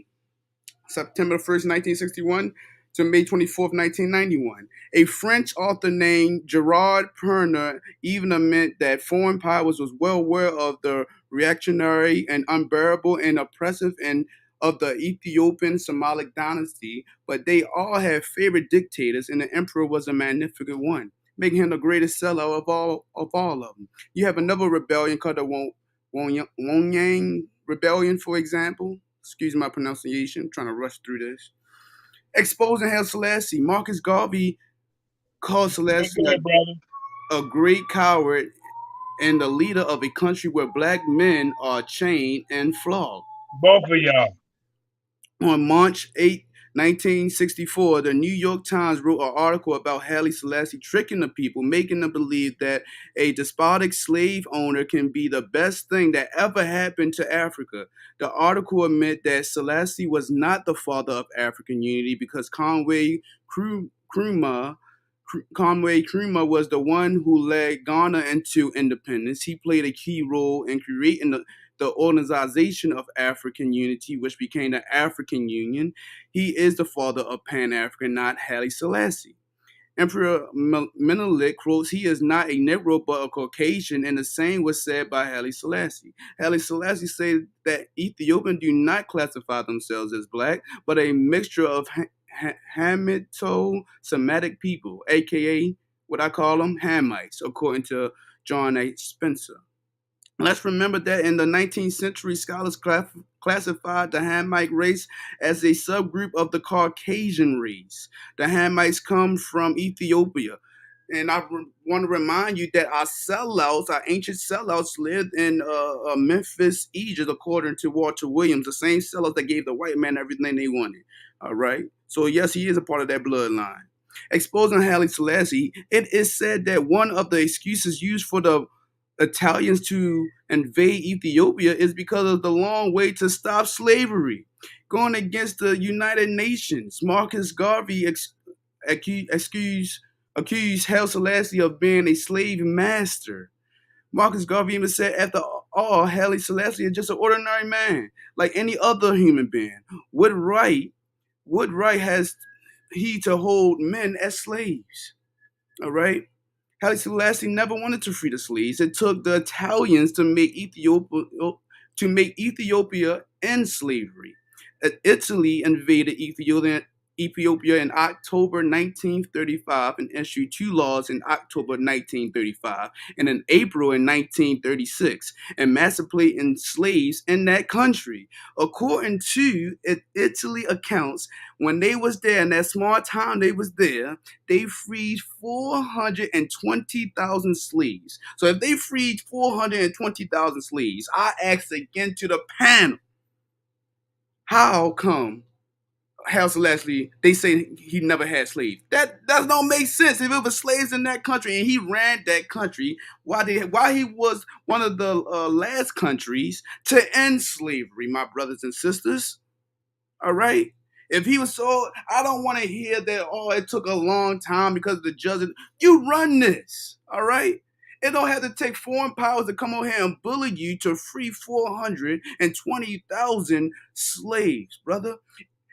He had restrictions on certain people that was in religion to have slaves or not. If you was a Christian, you couldn't even sell a slave. If you was a Muslim, the Muslim can get all the slaves they want. They can get all the money they want from trading slaves and things like that. And then just to justify slavery that is in the Bible is a slave master tool book. All right? Now, these are the same people, the same bloodline that manipulated their own people back in the day in Memphis, Egypt, and gave Constantine and who's before Constantine, Alexander the Great, everything they wanted. All right? It took them a while to find a certain group, a bloodline like Haile Selassie people, to trade on their own people. Most of Haile Selassie bloodline say they don't even mess with us. They would enslave us. Do the history, brothers and sisters. All right? It hurts my heart to sit here and not be told the whole history on how our own people had us enslaved. People want to skip that part. Bring that to life. All right? I'll rest my keys. Hey! Hey, I told y'all, man. Both of these guys, man, bringing out some powerful information, man. Both of them bringing some good points. Man, now we're going to bring it up to the panel. To anybody else? Okay, ain't no new panelists. Okay, so we're going to stick to the ones that's part of the show. But remember, the Lions Den let the crowd interact in these debates. That's what we're doing from now on, man. You know, we stepping it up to the next level of debates. You see what I'm saying? Because this episode of Lions Den is brought to you by Common Sense. You know, that's the sponsor. So, all right, man. Hey, I love both of y'all points on that second round. First round, too. So go ahead, Brother Tory. Now that you have heard both sides, you can ask both of these brothers a question. Hey, JJ, I just got back in my computer. I was gone for a while. Okay. All right, Corey, TKO Dawson. Hey, this brother TKO Dawson is going to be fighting for the Lions Den Championship against Ruben King Naga, a Naga World Order. Both of these brothers have excellent records in the Lions Den. Now check this out. Corey TKO Dawson is 8-1 over the years. Ruben King Naga is 7-0. And this time, both of these brothers are crossing paths. That's how it go. You cross paths. And I feel like the commission retired as a legendary Lions Den champion, you know, like Tahuti, like Jeremiah, please say the Yah, like Yasha Ben Israel, like Judah Nazareth, and like the brother Music. And I hope I ain't forgetting nobody. These brothers are always remembered as carrying the crown of the Lions Den heavyweight champion. Then we got, one more time, we got middleweight champions. Excuse me, intercontinental middleweight, same thing. The first one intercontinental champion was Prince Kobe from England. And then we had the brother, oh man, what's his name? I forget his name. But anyway, it's a history of brothers. Jihad. Yeah, Jihad. I'm sorry. And then Jihad got into the tournament, was cocky with his belt, and put it up against King Seth in a tournament. And King Seth won that belt. And then you know, we split with the Source Debate League. They sworn their own thing. And then we had other middleweight champions like New Kakarot. And then we have the one that we have now, which is the brothers debating here. The Smushinator. So everybody got a chance over it. It's not just no Israelite platform, because those champions that are named, a lot of them wasn't Israelites. A lot of them wasn't full Bible. You understand me? So let's get it in, Takori, with your question. And Takori, hold up. Takori has been a number one contender for a long time, but he took a break. Tahuti actually kind of ran from Takori because Tori was up next. I'm going to keep it 7,000. Go ahead, Takori. Oh man, I kind of honestly, I don't know too much about Haile Selassie to like question both of the brothers about him. I never studied too much about him, but I did hear a lot about him from Zion. But you know, honestly, I ain't got no question on this one. I'm good. Y'all on y'all own with this one. All righty. All right. Next is Eric Mad Scientist. Go ahead, Aki. Yeah, peace. I wanted to ask Zion. Okay, we have a lineage of this. That he come from the Salamitic dynasty, right? And I noticed that I think he has a son. I just want you to explain what happened to the dynasty. Why isn't the generations after him talked about? And do they have any connection with the American Negro today? Absolutely. In fact, the heir apparent, Haile Selassie's son, who would have taken the throne, is still he's in North America, and he's united with the EWF. He's united with the Rastafarian movement, and to reestablish the theocratic democracy of Ethiopia. Now, they're also hailed in the United Nations, knowing still that he is the blood descendant of His Imperial Majesty, and his family is very influential with some of the matters that have gone on as far as with, the Caribbean and stuff like that. Rastafari and the EWF is still united under the son or the heir apparent, Crown Prince Asfa Wosen, who would have been the king. He still exists, and his family is still honored and respected.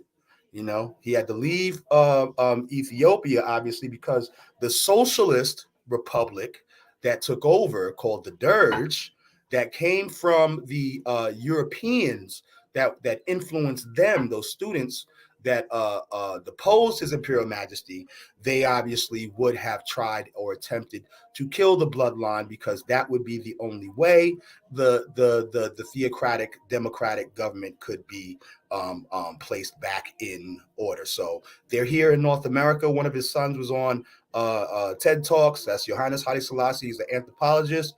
A lot of his sons and his descendants are still here and still holding up the flag with the lion on it, not the one with the star on it. So that's where I rest on that question. Okay, for Cephas, I heard you speaking on that Haile Selassie had slaves. So I'm just coming from what if somebody was to ask you about Kemet and the 9 bows and the people they invaded and may have had bondage? Can you speak on that? Oh yeah, what is who would make it the difference than what Selassie did? All right, I can't go into that because I'm not going to sit here and try to throw out lies here. I only know small information about my ancestors. From what I know, that we didn't enslave our own people; we enslaved people of war. And that's the difference from Haile Selassie. Haile Selassie enslaved his own people, like I said in Fita Nika, something like that. If a woman, if an Ethiopian woman mingled with Ethiopian slave man, slept with him, anything like that, now the woman is considered a slave. You know what I'm saying? So that is the big difference between, from my knowledge of the prisoners of war from Egypt until slavery with Ethiopian slavery, enslaving their own people, and being one of the last ones to end slavery. Thank y'all both for your answers. Thank you.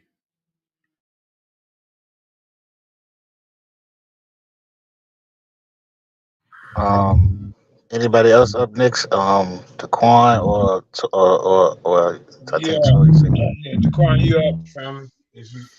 I don't have no questions on this round, Hawk. All righty. I want to say something real quick.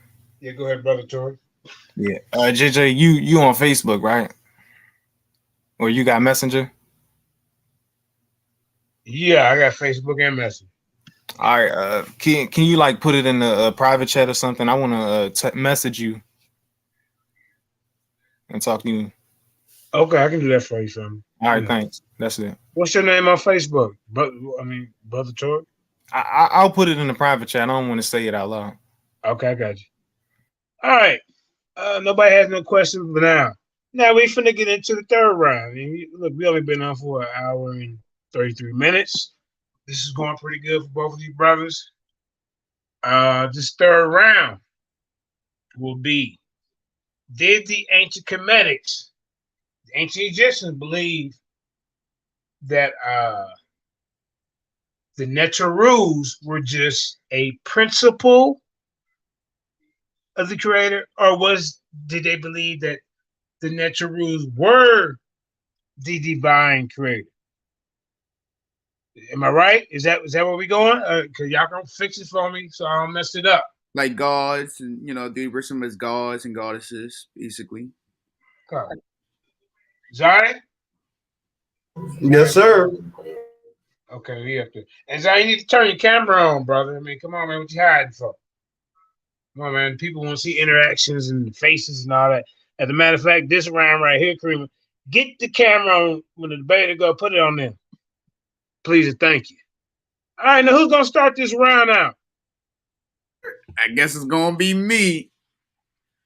All right, go ahead, Gangster Egyptian. It's on you. As soon as Kareem get the clock up, and then she'll put the camera on you so that way you can the audience can see what you're talking about. And but if you got your screen up, then I guess they really can't see you like that unless you're just talking. But you know what I mean?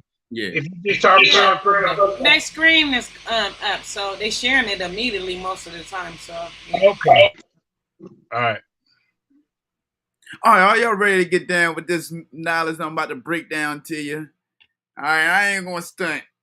I'm not a professional debate. I'm trying my best, so hopefully I'm doing real good for y'all. I'm about to share this screen. Let's get it. All right. All right. That's one of these minister recruits. He recruited Takori, Cephas Black, and Michael Shannon. All right. It's one of my favorites. Well, let me start off. I'm gonna talk for myself. One of my favorites. You got Tahuti right here. Is the Egyptians gods or principles? All right. And as you see on my crown on my head just a few seconds ago, I have Tahuti on my hat. Now Tahuti represent articulate talk, articulate writing, articulate thought, articulate speech, articulate anything articulate. That's what my man Tahuti do. Now I'm gonna tell you in my words only.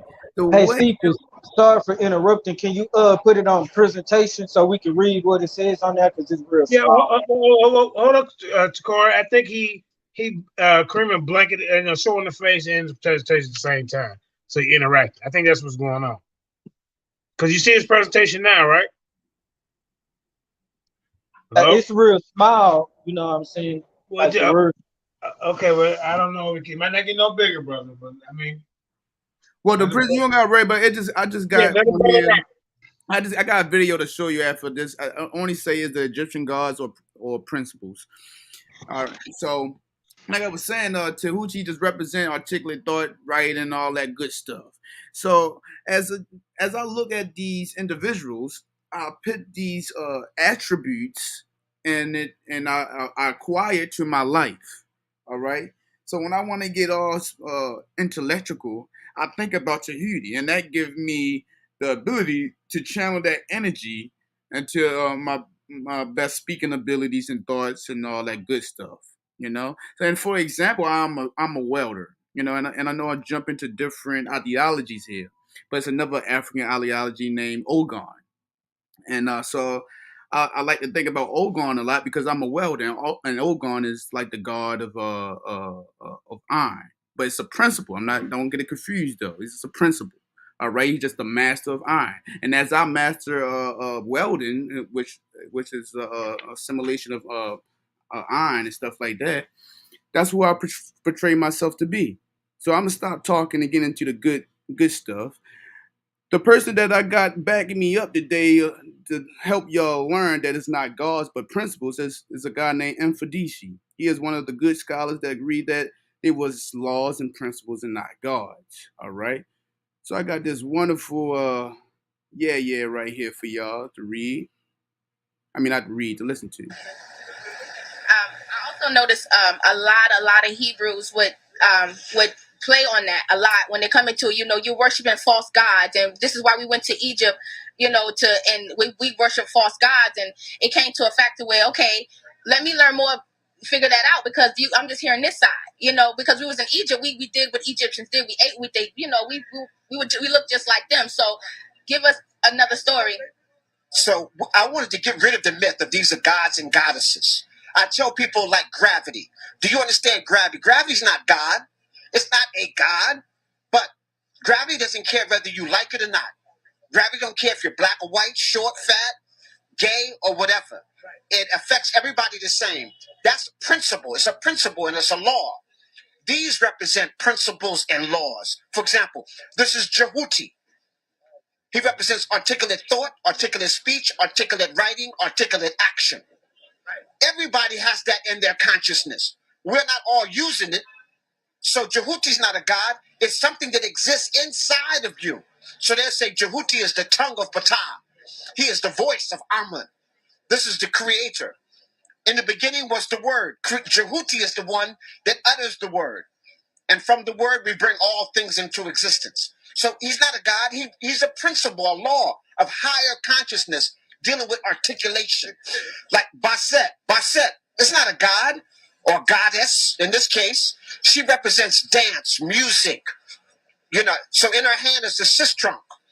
She's making the noise of the creator. So that's why your baby's rattle looks like that and makes the noise, and the baby's attracted to that because that's a sound of the creator. And the women were the musicians in ancient Kemet. And so Basset, now she's in a zoomorphic, sometimes she's depicted just like a cat. We're the first to domesticate cats. And they have a lot of attributes and attitudes like human beings, or human beings have a lot of attributes like cats. They're very independent. You can't put a cat on the leash and start taking him for a walk. He don't want to hear that. Okay?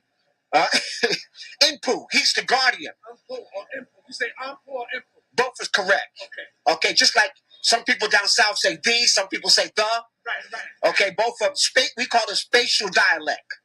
So Inpu represents transformation. The underdog. Right. Here's the nature of transformation and Sahu, which people call mummification. But mummy, there's no mummies. Mummy is an Arabic word that has nothing to do with ancient Kemet. So he prepares the body for the next journey. But Inpu also prepares you for each stage in life when you go through rites of passage. Now the ancients, when the Greeks came in and they saw how important Inpu was, the Inpu priest, they saw that he was black and that he wore black. So they thought you're supposed to wear black to funerals. But in Kemet, we wore white to funerals. That's what happens when you get just a little bit of information and you don't have all of it. So now we running around with all black on. Okay, so that's just we call disinformation. And each one of these, Aset, the great mother. Here she is with the wings. Talk about that. What's the wings? What the wings represent? Well, it represents the concept of an angel comes from ancient Kemet. So when you see the angel, has nothing to do with Europeans or Greece or Rome. Angels. It just represents flight, consciousness, flight, movement. Okay, and also the wings of various creatures like the falcon, the hawk, the vulture. The vulture is the great mother wings. And the hawk vulture is the largest flying bird in the world, which is the vulture. So since she represents motherhood or mothership, she has the wings like of the vulture, okay, which is nurturing. So all of these represent principles and laws that are help governing us. Like we have the principle of air, fire. So we have somebody like Set. Set is more with the principle of fire. Set is like your immune system. People say, well, no, Set's evil. No, Set likes a good rumble, right? Your immune system is fighting all the diseases that's all around us. Right now, if your immune system wasn't working, you wouldn't get back to Virginia. You would die on the way because germs is everywhere. Your immune system is constantly battling. Well, that's Set. Set is preparing. In the boat of Ra, Set is in the front of the boat. And Set says, I am the only one that does this. I slay the enemies of Ra every day. So we need Set. A lot of people don't want to put Set on their altar, but they need Set on their altar to get rid of their enemy. And the enemy sometimes even looks like us. So Set's there to protect you. And then her mate, Asar, well, I don't have him up here right now. I think I just sold that one. But I keep this one here, Haru M. Aketi. That's the lot. Right. Has the lion's body with the high priest's head. So it means master your animal nature, but rise to your highest spiritual nature, like as a priest or priestess. That's my favorite So you one. see, the reason why they don't want you to know this is because this is teaching you good character. Religion does not teach you good character. It just wants you to be faithful. Stay in the box. All right. Stay. I'm sorry. 2 minutes remaining. Oh, okay. Well, looks like I'm having some problems on here. But anyway, so I'm gonna go on with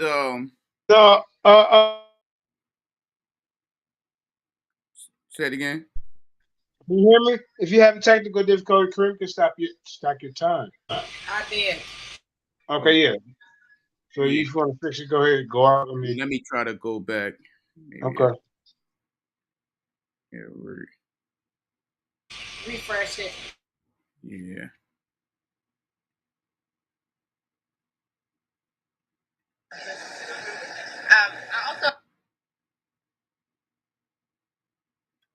I also Yeah. Hey, this for educational purposes, copyright. You know, we're not trying to monetize and make any money off this. He's using this as his information for his debate. You know, so I don't hope nobody flag the video or do no stupid shit like that. Like I just sold that one, but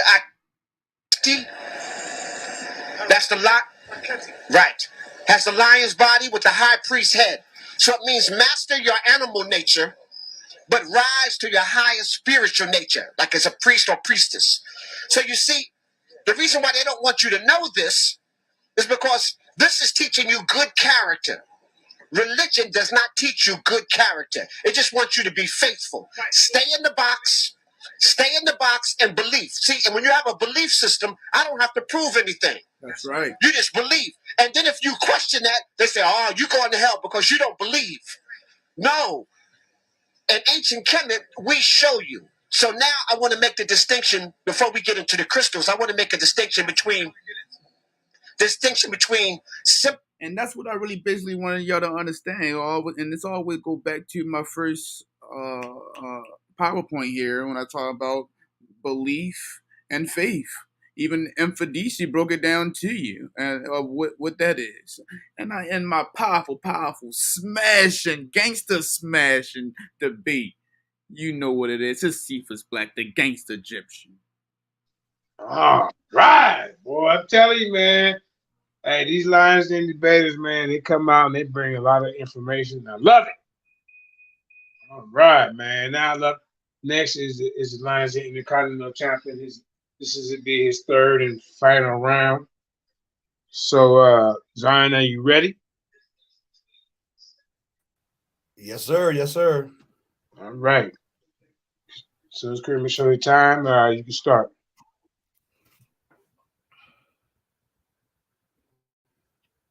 All right. You got my one. Let me share my screen. Yeah, so as soon as you show your time, you can start, brother. Okay. Yeah, because I haven't filled out before, so. I should tell you to start. Yeah. Okay. All right. All right, your time starts now. All right. So here's the problem. Brother Cephas Black is getting his information from an elder, you know what I'm saying, of the present day Kemetic, some present day Kemetic schools of thought. But the problem is that we're talking about the actual historical Egyptians, right? So this is going to be really cool because, you know, I got that brother covered. The funny thing is he's talking about belief. Actually, what he just showed was that there is faith, right? I dealt with faith in my first part of my PowerPoint. Dealt with faith and how that helps to give mental health, right? One of the things that he doesn't want to admit is that Mafundi would even said this in this here video. Hold on. In this video called Out of Darkness, Heavy is the Crown, where all of these Black scholars agreed that the Neteru were not just symbols, but they were divine aspects of one creator, one God, that went and basically showed itself in nature, in the universe. And the symbols of the Neteru were not just symbols of the nature of, but an actual manifestation of the great creator, right? What I believe they call Heka, right? So this great creator is emanating through all of the Neteru, right? Egyptian religion was a combination of beliefs and practices, which in the modern day would include Egyptian mythology, science, medicine, psychiatry, magic, spiritualism, and herpetology, as well as the modern understanding. Wait, what that brother just had rocks talking about how to use some stones. That requires belief in some stones, right? And I'm gonna show you how to use these stones. I'm gonna show you what you need this statue of what's called some idol for this. To protect you, for idols to symbolize protection. That's getting faith. That is a religious practice, right? So he wants to, in one breath, say all religious belief and practice is it causes mental health. But when it gets down to what he don't want to make that a religion. But it is a religion, right? As the modern understanding of religion as belief in a higher power and a life after death. Oh, wait, can you go to the afterlife? Are you able to go down to and see and have your heart weighed on the feather of Ma'at, right? Religion played a part in every aspect of their lives of the ancient Egyptians because life on earth was seen as only one part of an eternal journey. And in order to continue that journey after death, one needed to live a life worthy of continuance, right? During one's life, on earth, one must be expected to uphold the principle. Didn't this brother say, if you can't see something or you can't prove that something is there, then all of a sudden, you know what I'm saying, that's mental health, that's a delusion, right? So I guess all of the Kemetics were delusional. But there's a real interesting thing right here. Now, just take a note, you know what I'm saying, to the fact that there is Osiris right here and somebody bowing down before him, you know what I'm saying? Osiris right here sitting on the throne, very important, because I'm going to tie all of this together. All right. So by honoring the principle of Ma'at, personified as a goddess of the same name, holding the white feather of truth, the living one's and the living one's life is in accordance with its precepts. Precepts means law. One of the design or aligned with the gods and the forces of light against the forces of darkness and chaos. Very interesting. Sounds very, very similar to a lot of everybody else's religion, right? So here we go. Boom, boom. Right? So in this right here, this video, you got to see it. Mafundi is in there along with, let me see. I got the list of names. Dr. Sheikh Aqua, Koba Kamani, Tony Broder, right? Professor James Smalls, David Banner's in here, Taj Tariq Bey, okay, Sabir Bey, all of these brothers who have done the research. Mafundi right there, right? He's in this, and he does not make any objection that the Netaru are the manifestations of the Creator. In fact, he just got finished saying higher power. Can you see that higher power, my brother? No. Okay, so there's faith being displayed even through the use of these objects that are symbolic of the nature, the many different natures of the divine, that one God, right? So it says here, there are many Kemetic beliefs which do not agree upon by every practitioner. However, one of the biggest discussions is whether Kemeticism is a monotheistic, worshiping one God, or a polytheistic religion of many gods. Religion, this is due to the nature of the Neter, and it has many different manifestations. No, this is not just symbolism. These are manifestations. Many Kemetics also practice and venerate their ancestors, right? These individuals have a shrine to their ancestors known as an Aku, and in their home, they will pray to them for God. Pray to your dead ancestors, right? That's prayer.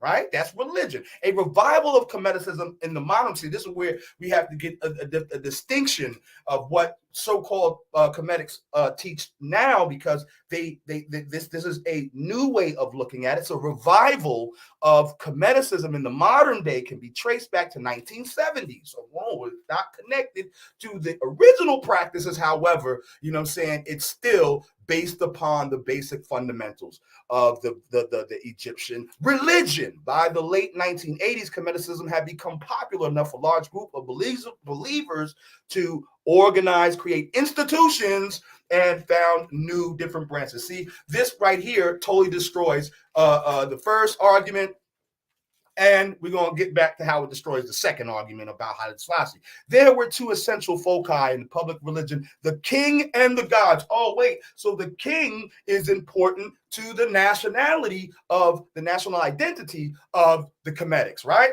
Both are among the most characteristic features of the Egyptian civilization. The king had a unique status between humanity and the gods. Oh, partook in the world of the gods and constructed great religiously motivated funerary monuments for his afterlife. Egyptian gods were renowned for the wide variety of forms, including animal forms mixed with forms of animal heads on human bodies. That's anthropomorphic images, right?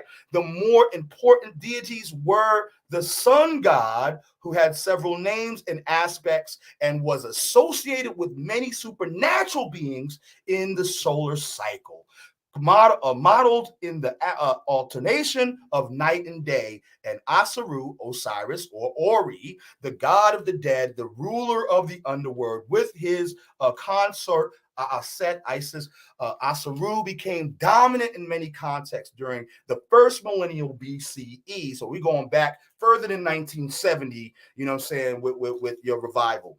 Okay, so both, you know what I'm saying, the divine, semi-divine king. I just want to read this real briefly. In some societies, especially in ancient kingdoms or empires, the king was regarded as a god or identified with some god. In early Egypt, he was identified with the sky god Heru and with the sun god Ra or Amun-Ra or Aten, right? Similarly, identifications were made with early China and Erech in Mesopotamia. So I'm gonna move over here. The functions of the sacred king. The king as a source of cosmic power. This is your religion, right? This is the real truth about Kemetic practice. And y'all ain't got no king, no niggas, no nation. The usual function of a sacred king is to bring blessings to his people. Oh, we just say that? Y'all have little statues and say, you know, you pray and you got some crystals and stuff to bring blessings to his people in the area of control, because he had supernatural power over life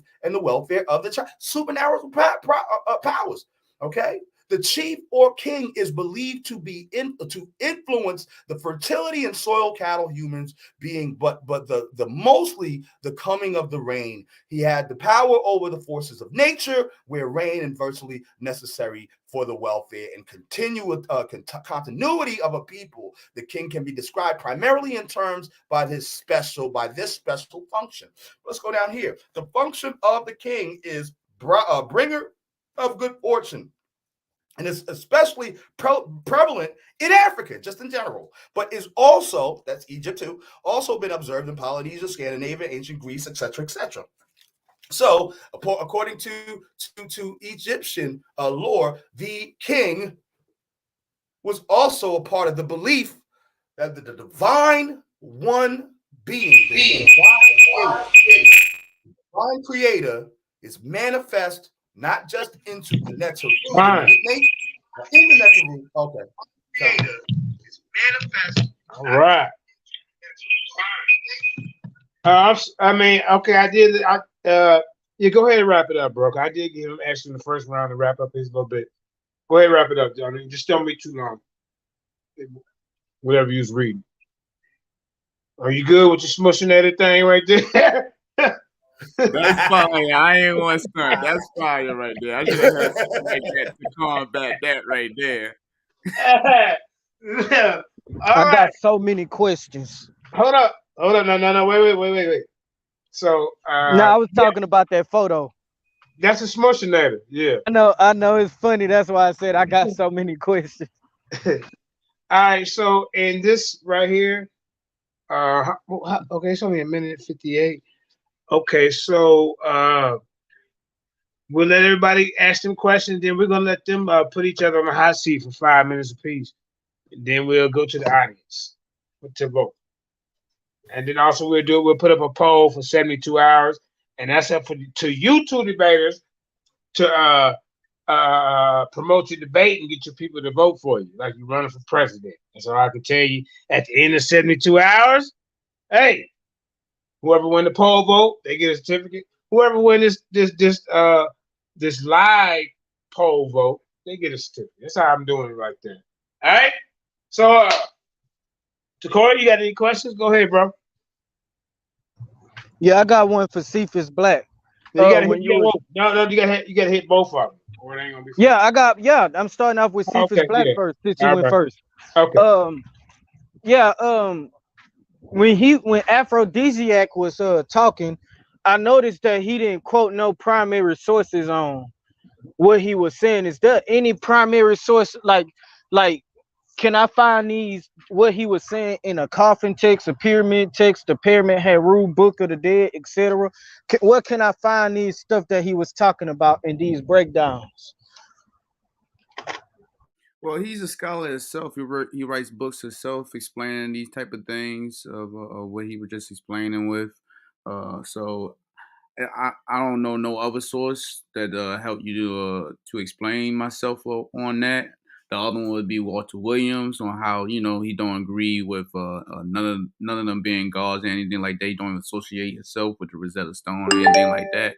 But I try to find something that would treat the listener's ears more. So the only information I can guide you to is Infidisi himself and the school that he has, and he can better explain it better than I can. So I'm sorry if that wasn't good enough. JJ? Now I got one for Zion too. Zion, I got the same question for you. Are there any primary sources on these gods being these netters being the aspect of one creator God? What source, from the Kemetic scribes themselves or from the ancient Kemetics themselves? Because if we want to know about the concepts of Kemet, we would know from the Kemetic people that was actually there. So is there any ancient records from them saying that what you said or what your presentation say?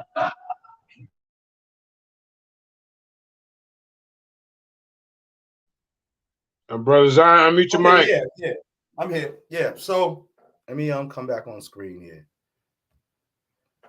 Hey, get the big screen on them, Karima. Yeah. So please, thank you. Here you go. Here's there's a lot of text and stuff that are out there. I'm not very fluid with all of the. Okay, I think she got away from the screen. Were you trying to share? I'm sorry, I'm trying to. No. I'm not sharing. So here's the deal. That's a very simple question to answer, because if you go back through history and you go through the antiquities of Egypt, you'll see that they mummified cats. Sometimes pharaohs would take his servants with him to the afterlife, right? So we have a practice. We have there is in antiquity writings that deal with the service and the practices, the religious practices of the Kemetics that would even go so far as to build large structures that prepared the people, the pharaohs and the dead for the afterlife in itself. And with all of that, the documentation is on the tombs, right? It's all written in all over the sarcophagus. You know what I'm saying? These are not just symbols. People are not just wasting gold and taking lives to send somebody back to the afterlife if they don't believe that the afterlife is real, or that Heka is real, or that any of these personas of the divine or higher consciousness, as Mafundi stated. Higher consciousness is the mind of a divine being that is above all things. That is documented. Mafundi said that. The other brothers that are on that, I invite y'all to watch that video. All of these teachers and master teachers of the Kemetic institutions and faith that presently exist do not deny that Kemet served a one God. You got some people who argue that it was multiple gods. I know Brother Tahuti Brown had made a statement maybe a year or two ago about the Neteru being real divine beings, and he has been deeply, tied to the Nuwapian and Kemetic faith. One of very highly respected scholar when it comes to the histories and stuff like that. He's debated here. Y'all know. Say a big shout out to Tahuti. So at the end of the day, you know what I'm saying, the faith is revolving around. The king is also thought to be a god in flesh, or a representation that God is manifest in the Pharaoh, right? So there's no necessity to really distinguish that when you have so many traditions and rituals and evidence, even down to all of the temples of the gods, all of the coffins and mummification. What's the purpose of even wrapping the body? For the rising of the Sahu, that is the spirit. That is something you can't see, but you wrap the body, you know what I'm saying, so that the spirit can leave out of the physical, fleshly, carnal body, and then go into the afterlife, where he would be judged by the feather of Ma'at, and etc., etc. They seriously believed in it so much that they built temples and pyramids. And this is not symbolism. This is a religious belief that is derived around something being divine. That's God. That's a God, whether you consider it polytheistic or monotheistic. The fact of the matter is, there's a creator according to the Egyptians. And I rest. All right. Now, the next person on the panel who wants to ask a question, I'm going to go ahead and go to Brother Tory. Do you have a question, young man? No, I got a statement. Yeah, I just put my Facebook in the chat. Can you follow me back? Oh, okay, yeah, I'm trying to do the show, man. I'm gonna jump off here and see what's going on with you. All right? Yeah. Okay. You think you can give me a call, like an audio call or something? Like ASAP. Okay, yeah, I can do that. So I'm gonna jump off this. So okay, so let me go to let me see who can Karima, can you get the questionnaires in line? This is right. Actually, Tori, we down to the last question right here, and then we're gonna go to the audience, have them vote. I can hit you right after this. It's almost over. Okay. All right, got you. Bet. But if there's something that you need to say live on the air, you got you get the free will to do that, brother. At the end of the show. All right. There's something you want to address.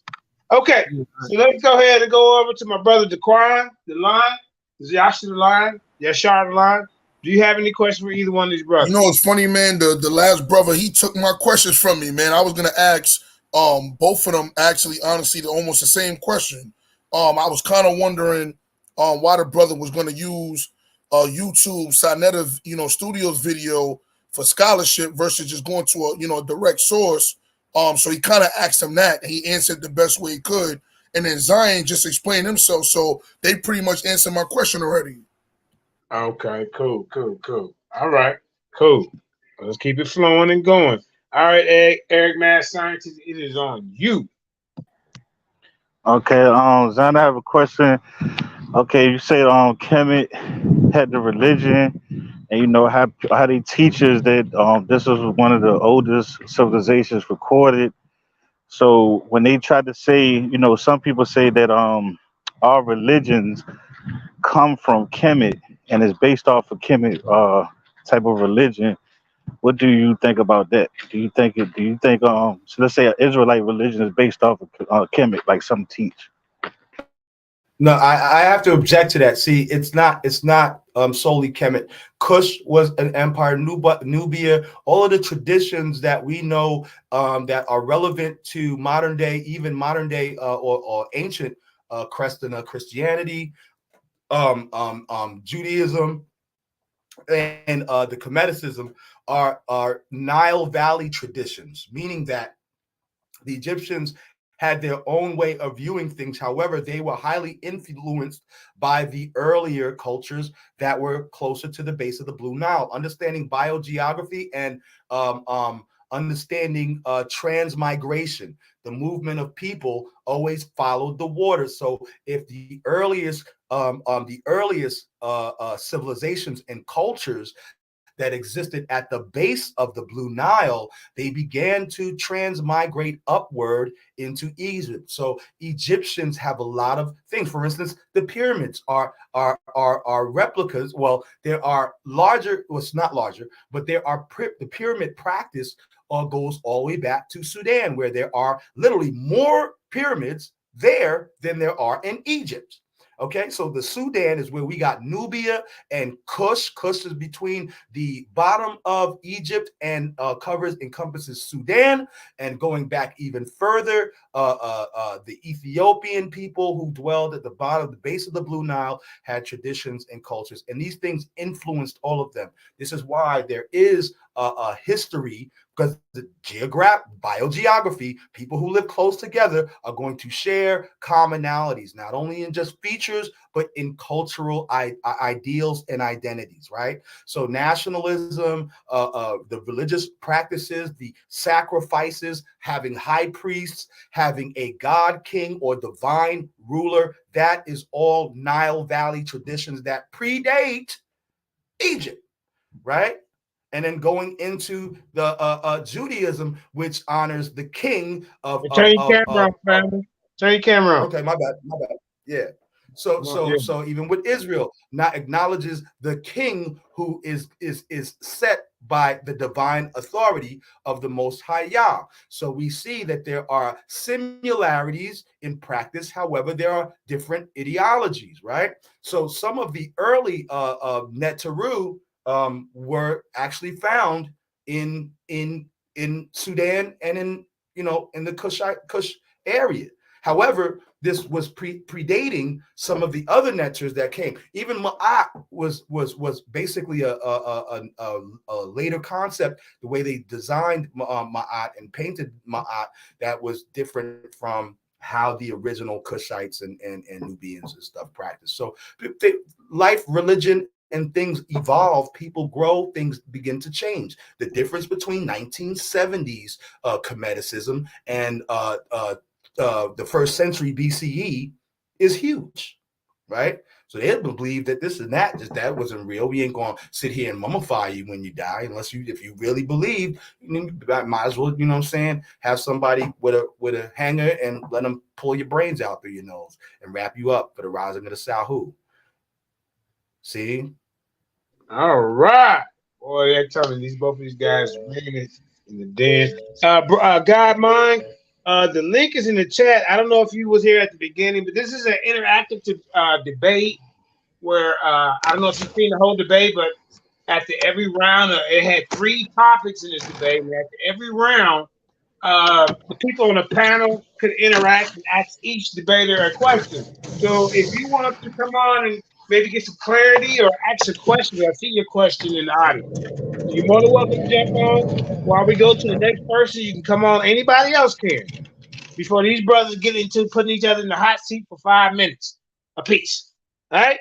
So go ahead. Who didn't Jaquan? I think he asked. Brother Torrey said he doing something else. Eric Mastine, go ahead, brother. Yeah, that was my first question to Zion. This is my second question to Cephas. We speak on the Mayat, right? Certain people would say that the Mayat is not for actually a law of the land, but it's actually for when you die, what you have done on earth. And then as far as the afterlife, and they have found tombs with goddesses and the Dead Sea Scrolls in it. To some say they believe that these people thought they really believed that it was an afterlife.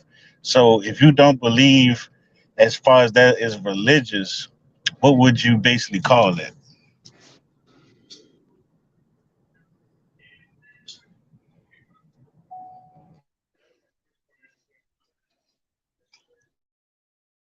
I think it's.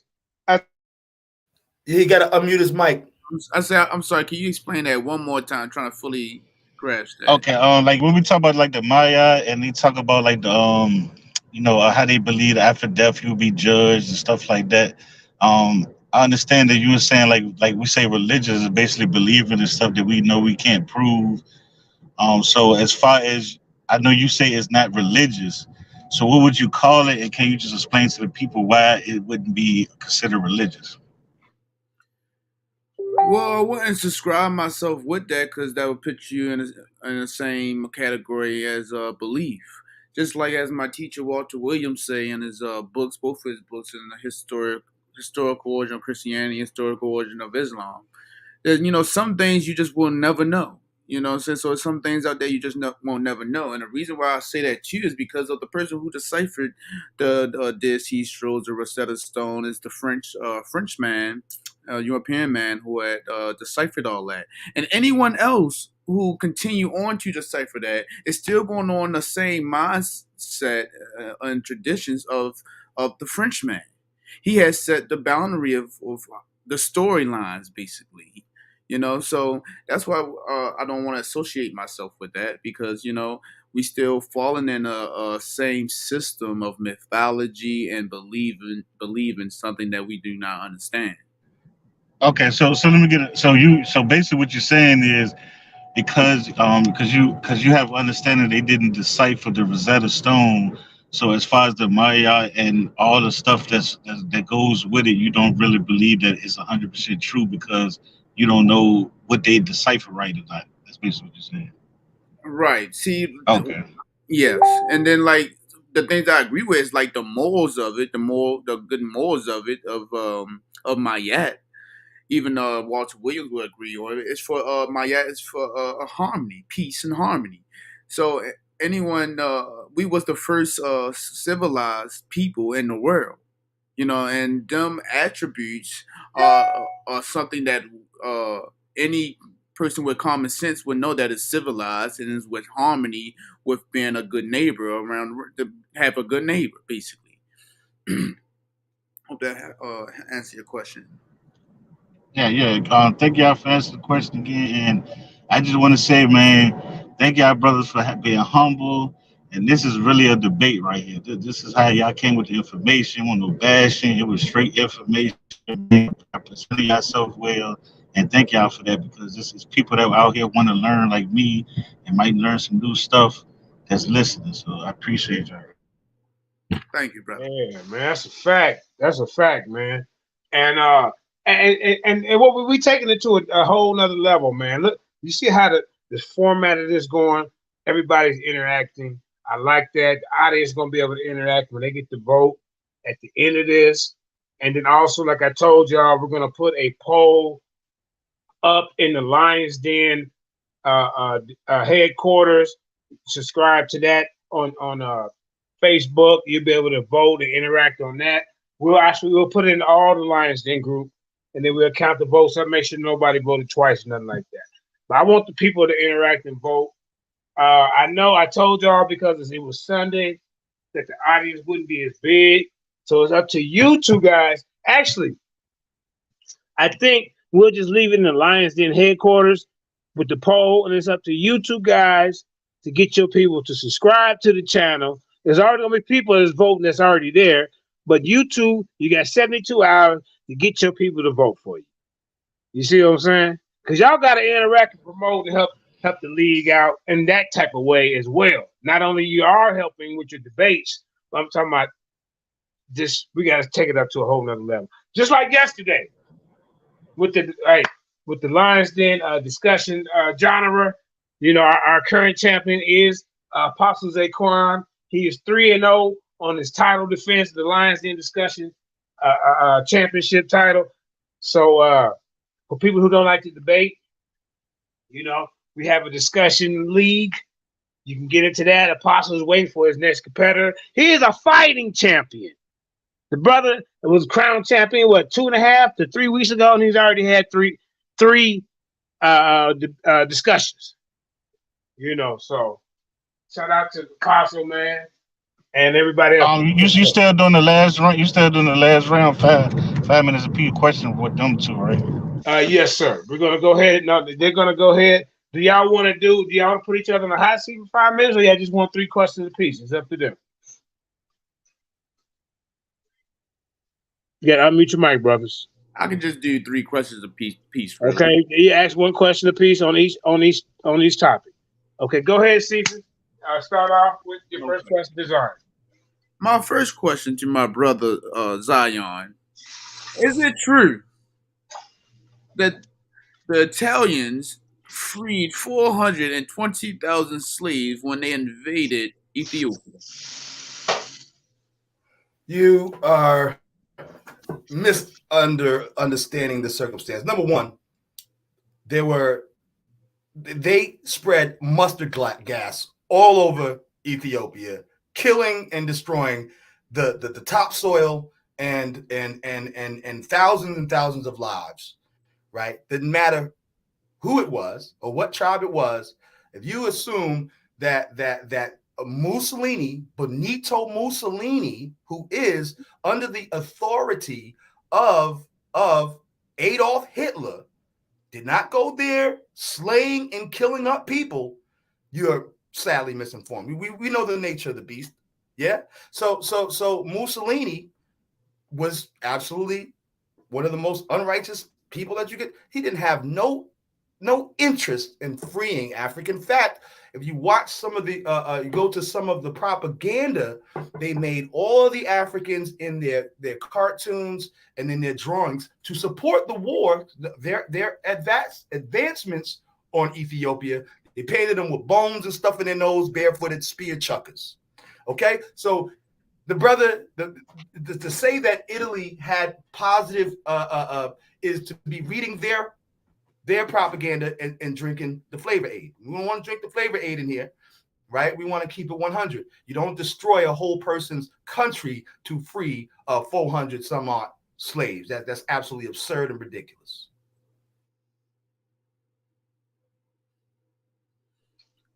Do he go have a question, or do I just continue with the question?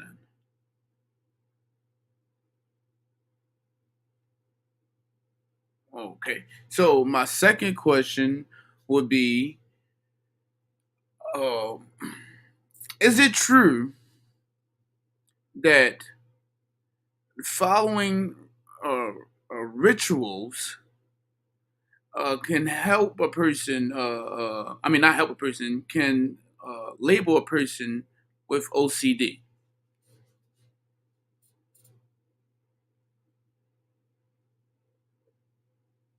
You might. Wait, ask the question one more time, brother. That's why they killed Mussolini, because he. Oh, wait, hold up. Did Zion get to ask his question? Oh no. That's what I was in. Go ahead, Zion. My bad. I went back and forth. I'm live. Yeah, hold up for a minute. All right, everybody hit that like, share, subscribe, man, to the Lions Den, man. We're bringing out this great debate between the young brothers. Like I say, man, y'all judge it on the information, man. Every 3 rounds have been different. The people on the panel have been interacting, so I appreciate that.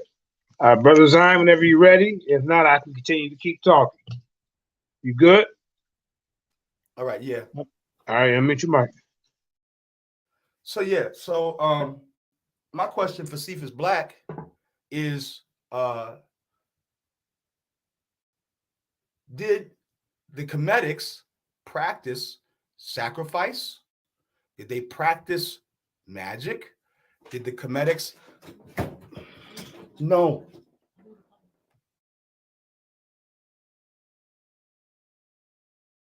Did they practice rituals and funeral, burying their dead ritualistically and preparing their for the afterlife? So basically, there was their religious practice in Kemet.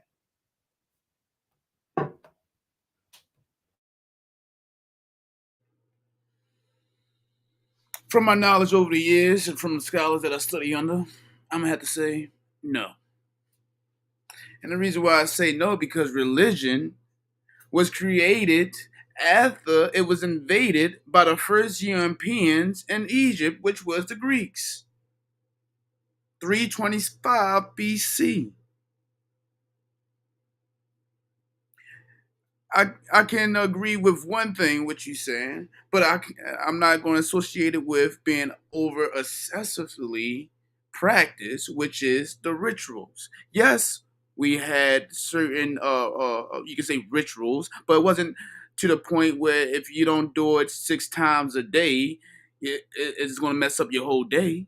It was just for cleansing, keeping up with your hygiene, fasting. All these rituals was associated with health benefits. So not eating helps metabolism, helps us get rid of certain poisons that we intake throughout the years, and other things like maintaining, like I said it before, a good hygiene. So everything is helping. Everything that we do associate with making us a better person within and without. All right, go ahead, Gangster. Just ask your next question.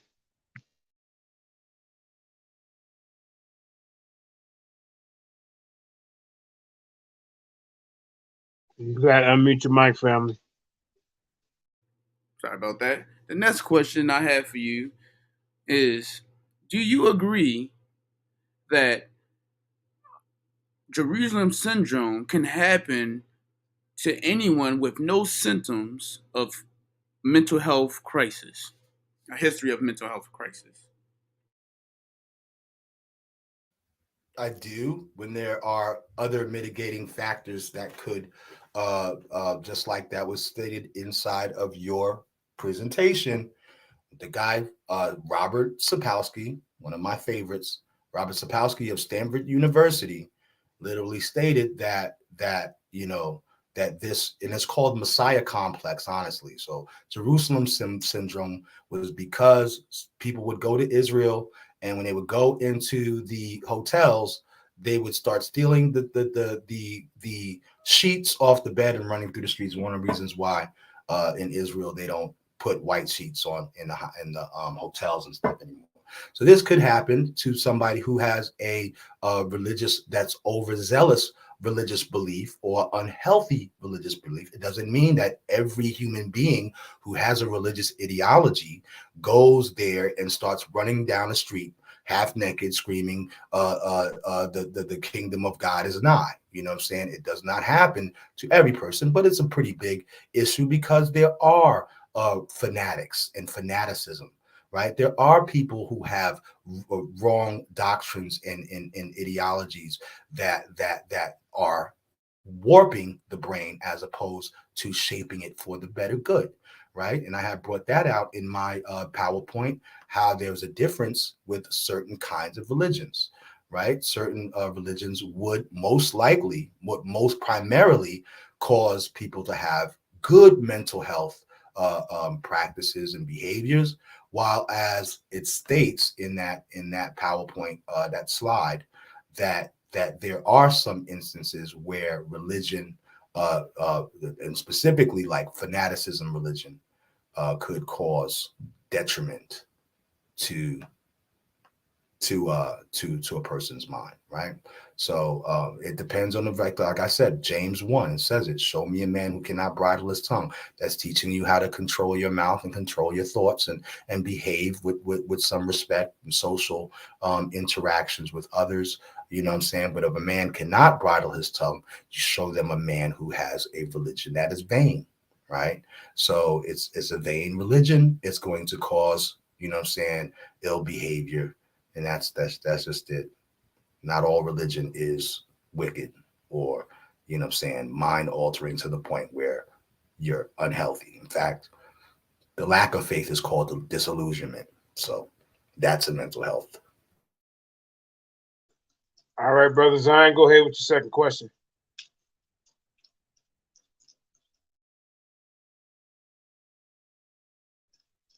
You froze up, look like. Brother Zion, you might have to go out and come back in. Yeah. Or is it me? Can y'all hear me? Hello? Yeah, I can hear you. All right. Yeah. So good debate so far, man. Oh, yeah. Uh-oh.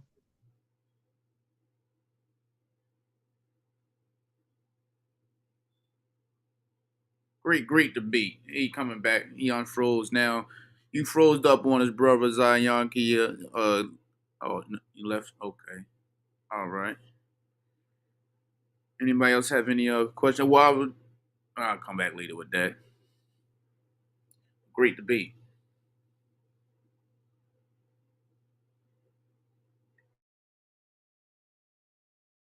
I pardon myself. Fell out again. Okay.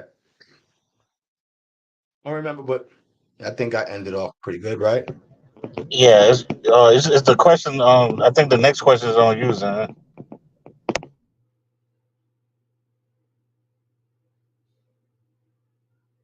You on mute again, brother. So, who's your king, Mr. Egyptian? Who your pharaoh? Where's your Osiris in man and your Tahuti hat? You know what I'm saying? What that divine principle? Who's the guiding force behind all of that? According to the same scholars that you just misquoted. Well, I will go back to one of my favorite scholars, Walter Williams, brother Walter Williams. He had broke it down into an interview that I seen of him before. He was saying basically, our God and goddesses, whoever followed the way of Walter Williams and I, is your mom and dad. Your mom and dad are your creators. You know what I'm saying? Your mom is your goddess and your dad is your God. They're the ones who brought you into in this life, in this world. They are your protectors. They are your caregivers. They're the ones that answer your prayers.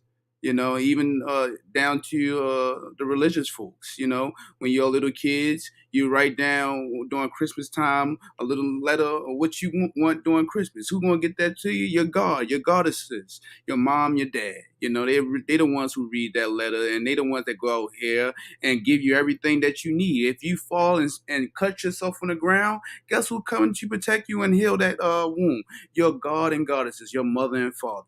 All right, and if you're ever in trouble, one of my favorite movies is going to be a good example for y'all. Is Taken. You know what I'm saying? So the lady go out there, someone take her. Who was going to come and save her? It wasn't no one in the sky. Was going to break through the sky. Like, ho, you ain't going to take my daughter. No, it was her daddy. The real God is going to react to the reactions.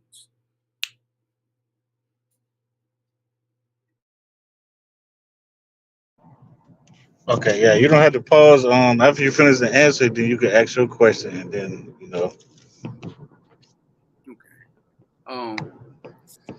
So okay. So who? I'm gonna do a little reverse psychology. Who is your God? Who do you look up to? Some say the ones that follow what you follow will look at Haile Selassie as God. So that's why I asked. First and foremost, there's a Most High God, which is El Elyon, Yahweh, Yahweh. One creator, one true God over all things, that created all things. Now, the Most High sends his emissaries. The Most High sends prophets, priests, kings to be as a voice to show man God's power and grace.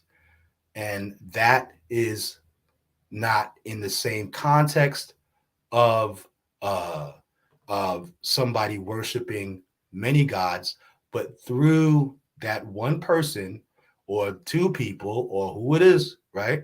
Where there are two or three gathered together, so shall there I be also, is a Bible scripture. So the Most High uses others, like you say, the Netzeru are just symbols, or your parents are just symbols, right? Your parents are still symbols of the Creator.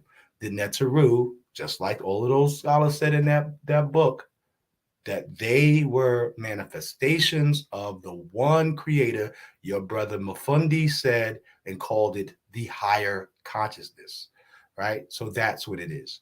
The higher consciousness can use anyone, you know what I'm saying, that walks according to his laws and dictates, you know what I'm saying, statutes and commandments, and use anyone as a voice, an emissary, a one person who represents the will and power of the Most High God. So that's how it works. His Imperial Majesty is a man who God has used, right? Just like Yeshua HaMashiach is in the flesh, divine because of his practice of the law, his righteousness. You see me? So that's how it goes.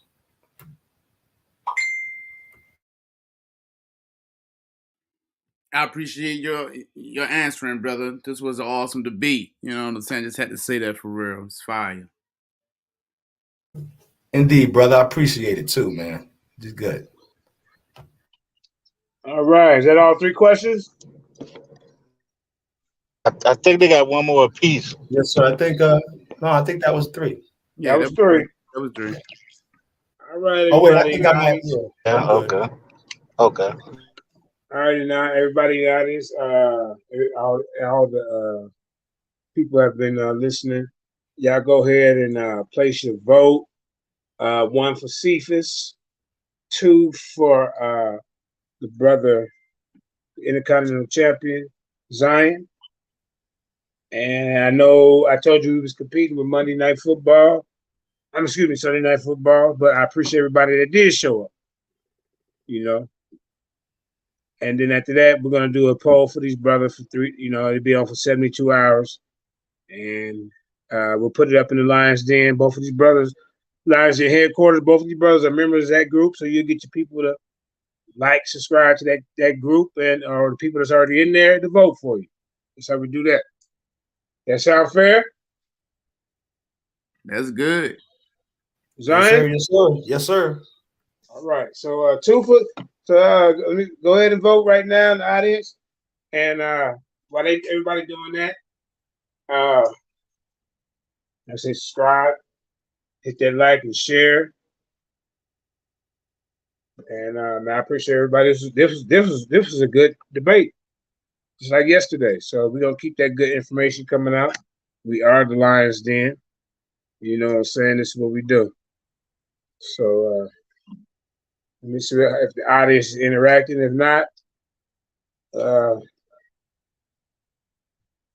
yeah. I mean, you got people in the audience. I guess some people don't want to vote. So that's why I'm not understanding that. We got people in the audience right now, and I only see one person that voted. So that one person voted a 1. So I'm gonna give y'all a couple more minutes to vote. To Corey, go ahead and talk about your debate real quick. What's coming up? You fight for the Lions Den debate championship because it's an empty tie. It's an empty belt because Commission retired. He's wanting to do more teaching. I respect that.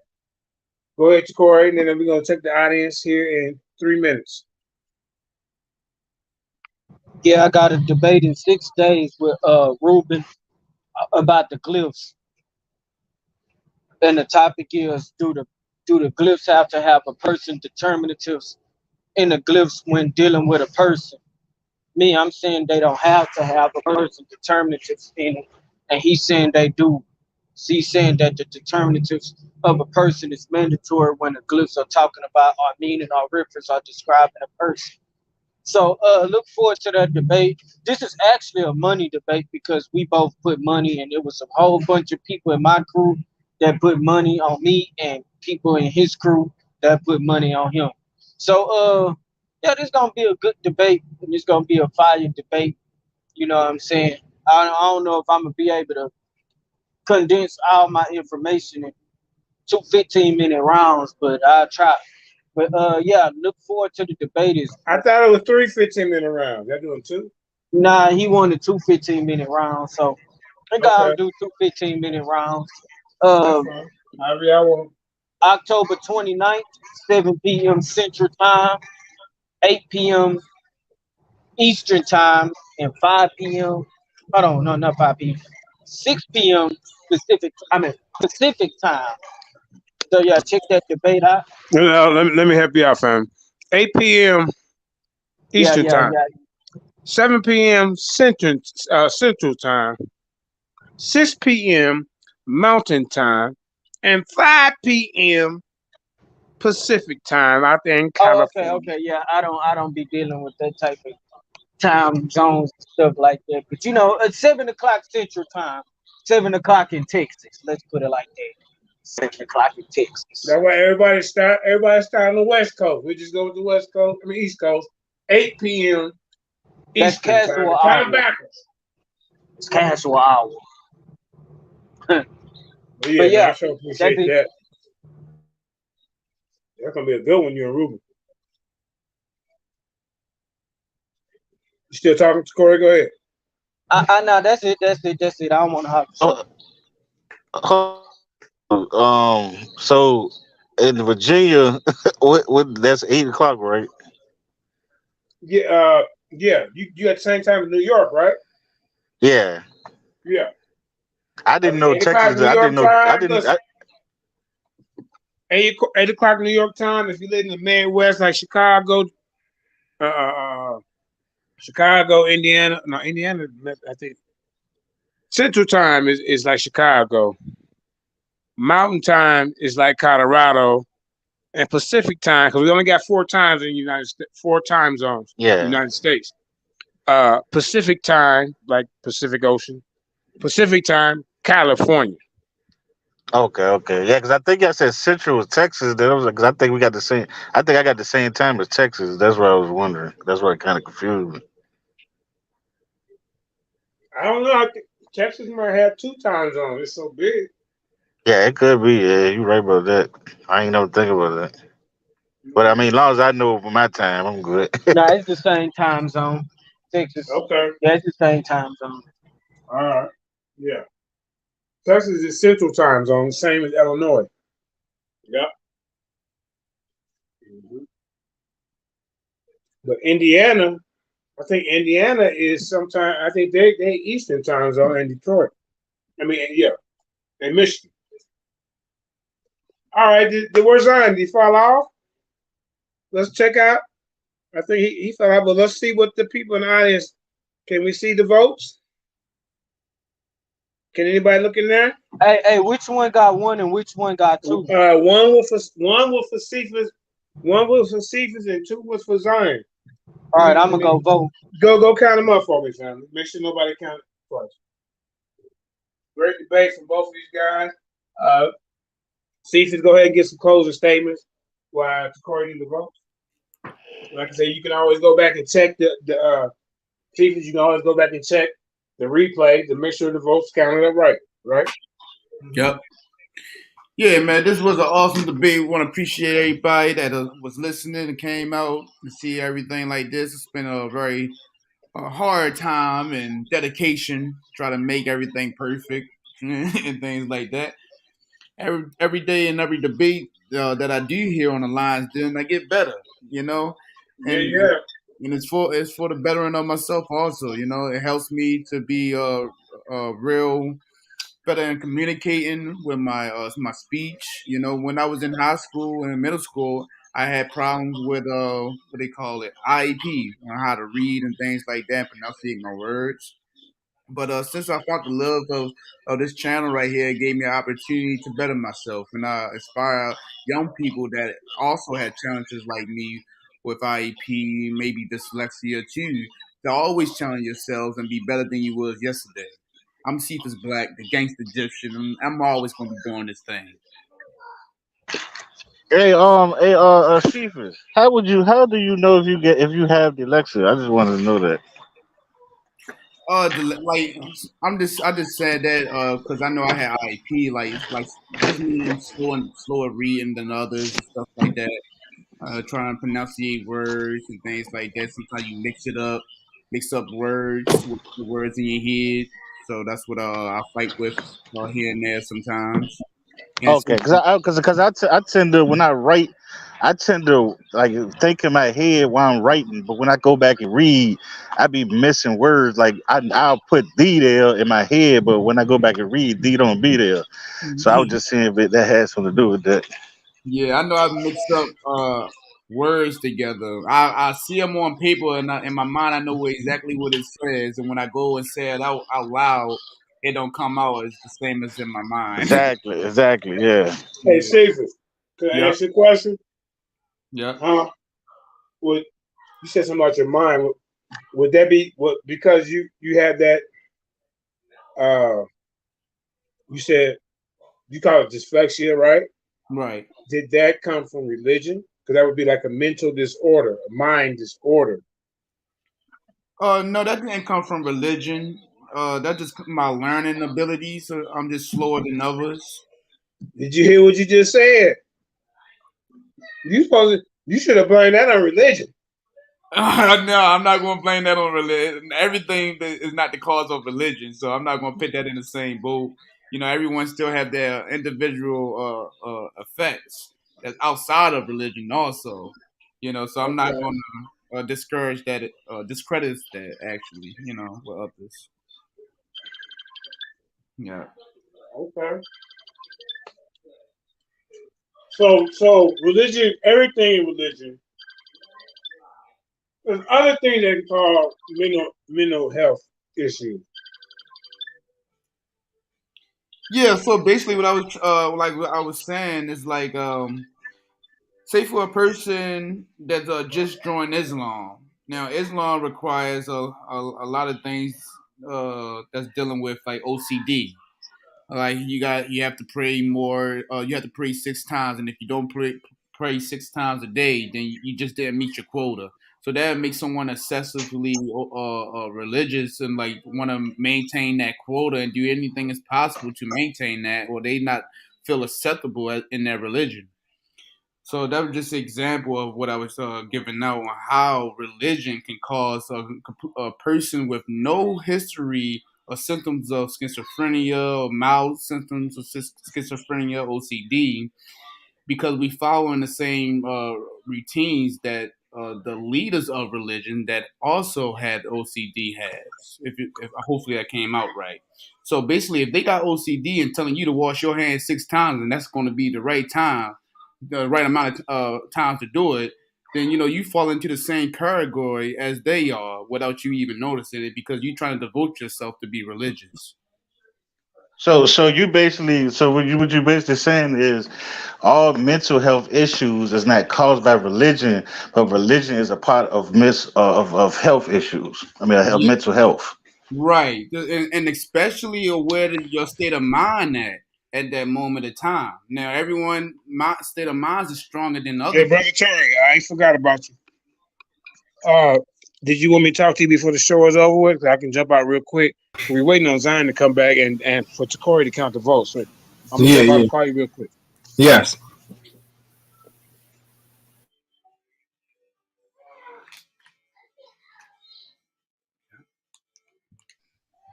Yeah, I just want to say because when I did the mental health thing, they tried to say like certain people that said that they heard the voice of God, and you know certain cases that would be called psychotic, right? Yes.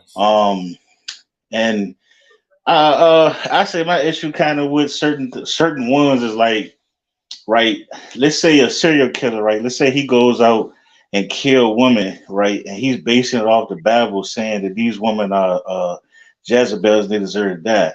Now, a person on one level would base it off of religion that made him do it, but when you go back into his life, you would see that it's a hatred that he have that could have been based off of his mother, and he, instead of him harming his mother, he took the image of his mama and harmed other women. But what his mama did to him, as far as what the evil she did to him, and he later became like a Bible person. And he understood what she did was wrong, and he kind of like took that and made an excuse to why he harmed other women. So I say sometimes it's based off the person before religion, and sometimes they use the religion to defend their mental health issue that was caused by when they was a child. So I mean, I say it's different type of things too, but it is people out here who becomes mentally becomes mentally really ill, and then say that they hear stuff like the voice of God, and it ain't to me, it's not about hearing, because we pray and stuff too, but it's the action of what they hear. So they might hear something and say God told me to do this, or the devil told me to do this, and they do it, and I think that's when it becomes a harm. Absolutely correct. And I agree with that. And just like when I was in my PowerPoint, I didn't have enough time to explain myself better. I think it was Abraham. Correct me if I'm wrong, but one of them that was trying to was they said they was hear God telling him to kill their son, and things like that. So that's a sign of mental illness. And like for Moses, thinking that he heard God from a burning bush. Some would say that that's a form of mental illness also. So we just have to watch how deeply we dive into religion, because we can get over obsessively without even noticing it. We can get obsessed with something that we really don't understand. We get obsessed with anything that you just believe in is dangerous. Belief can be the sin, because believing is dangerous. So I rest my case there. Hey, Okay, yeah. what JJ? Because I wanted to let him know that I counted the votes so far, and it's 3-2 in the top. 3-2 for who? 3 for number 2 and 2 for number 1. Whoever's number 1 and whoever number 2 is up by 1 vote. Okay. Yeah, he gonna put it up for 72 hours. So I guess he just wanted to count it for the day. But he can put it up for 72 hours and have a poll up. Yeah. That's more. Hey, that's cool with me. I'm happy. Real. But brothers and sisters, I really appreciate the time that I spent with y'all and things like that. I know on my side is 11:26, and I'm a hardworking man. Yeah, I'm DMV, so I'm your time. Yeah. So I'm gonna say peace to the channel, peace to everybody. Peace and all the good stuff. Good work. Stay positive. Stay in good emotional health and all that good stuff. I'm Cephas Black, the gangster Egyptian. I'm gonna be coming back out. I'm gonna be bringing more videos back out on God Talk with Cephas Black on YouTube. I'm gonna be putting more information out on Facebook at Cephas Black also. You know where to find me. And peace. Peace. Peace to the panel. Peace to Lansden. Y'all check out all the videos and the debates is coming up with Tori and Ruben. It's going down, man. They're getting better. It's always been great, but it's getting even greater, and that's what it is. It's always going to evolve up. And I ain't talking about the evolve like the shit they talking about, but anyway, it's going to evolve. Stay tuned for more of the stuff to come, and we out, y'all.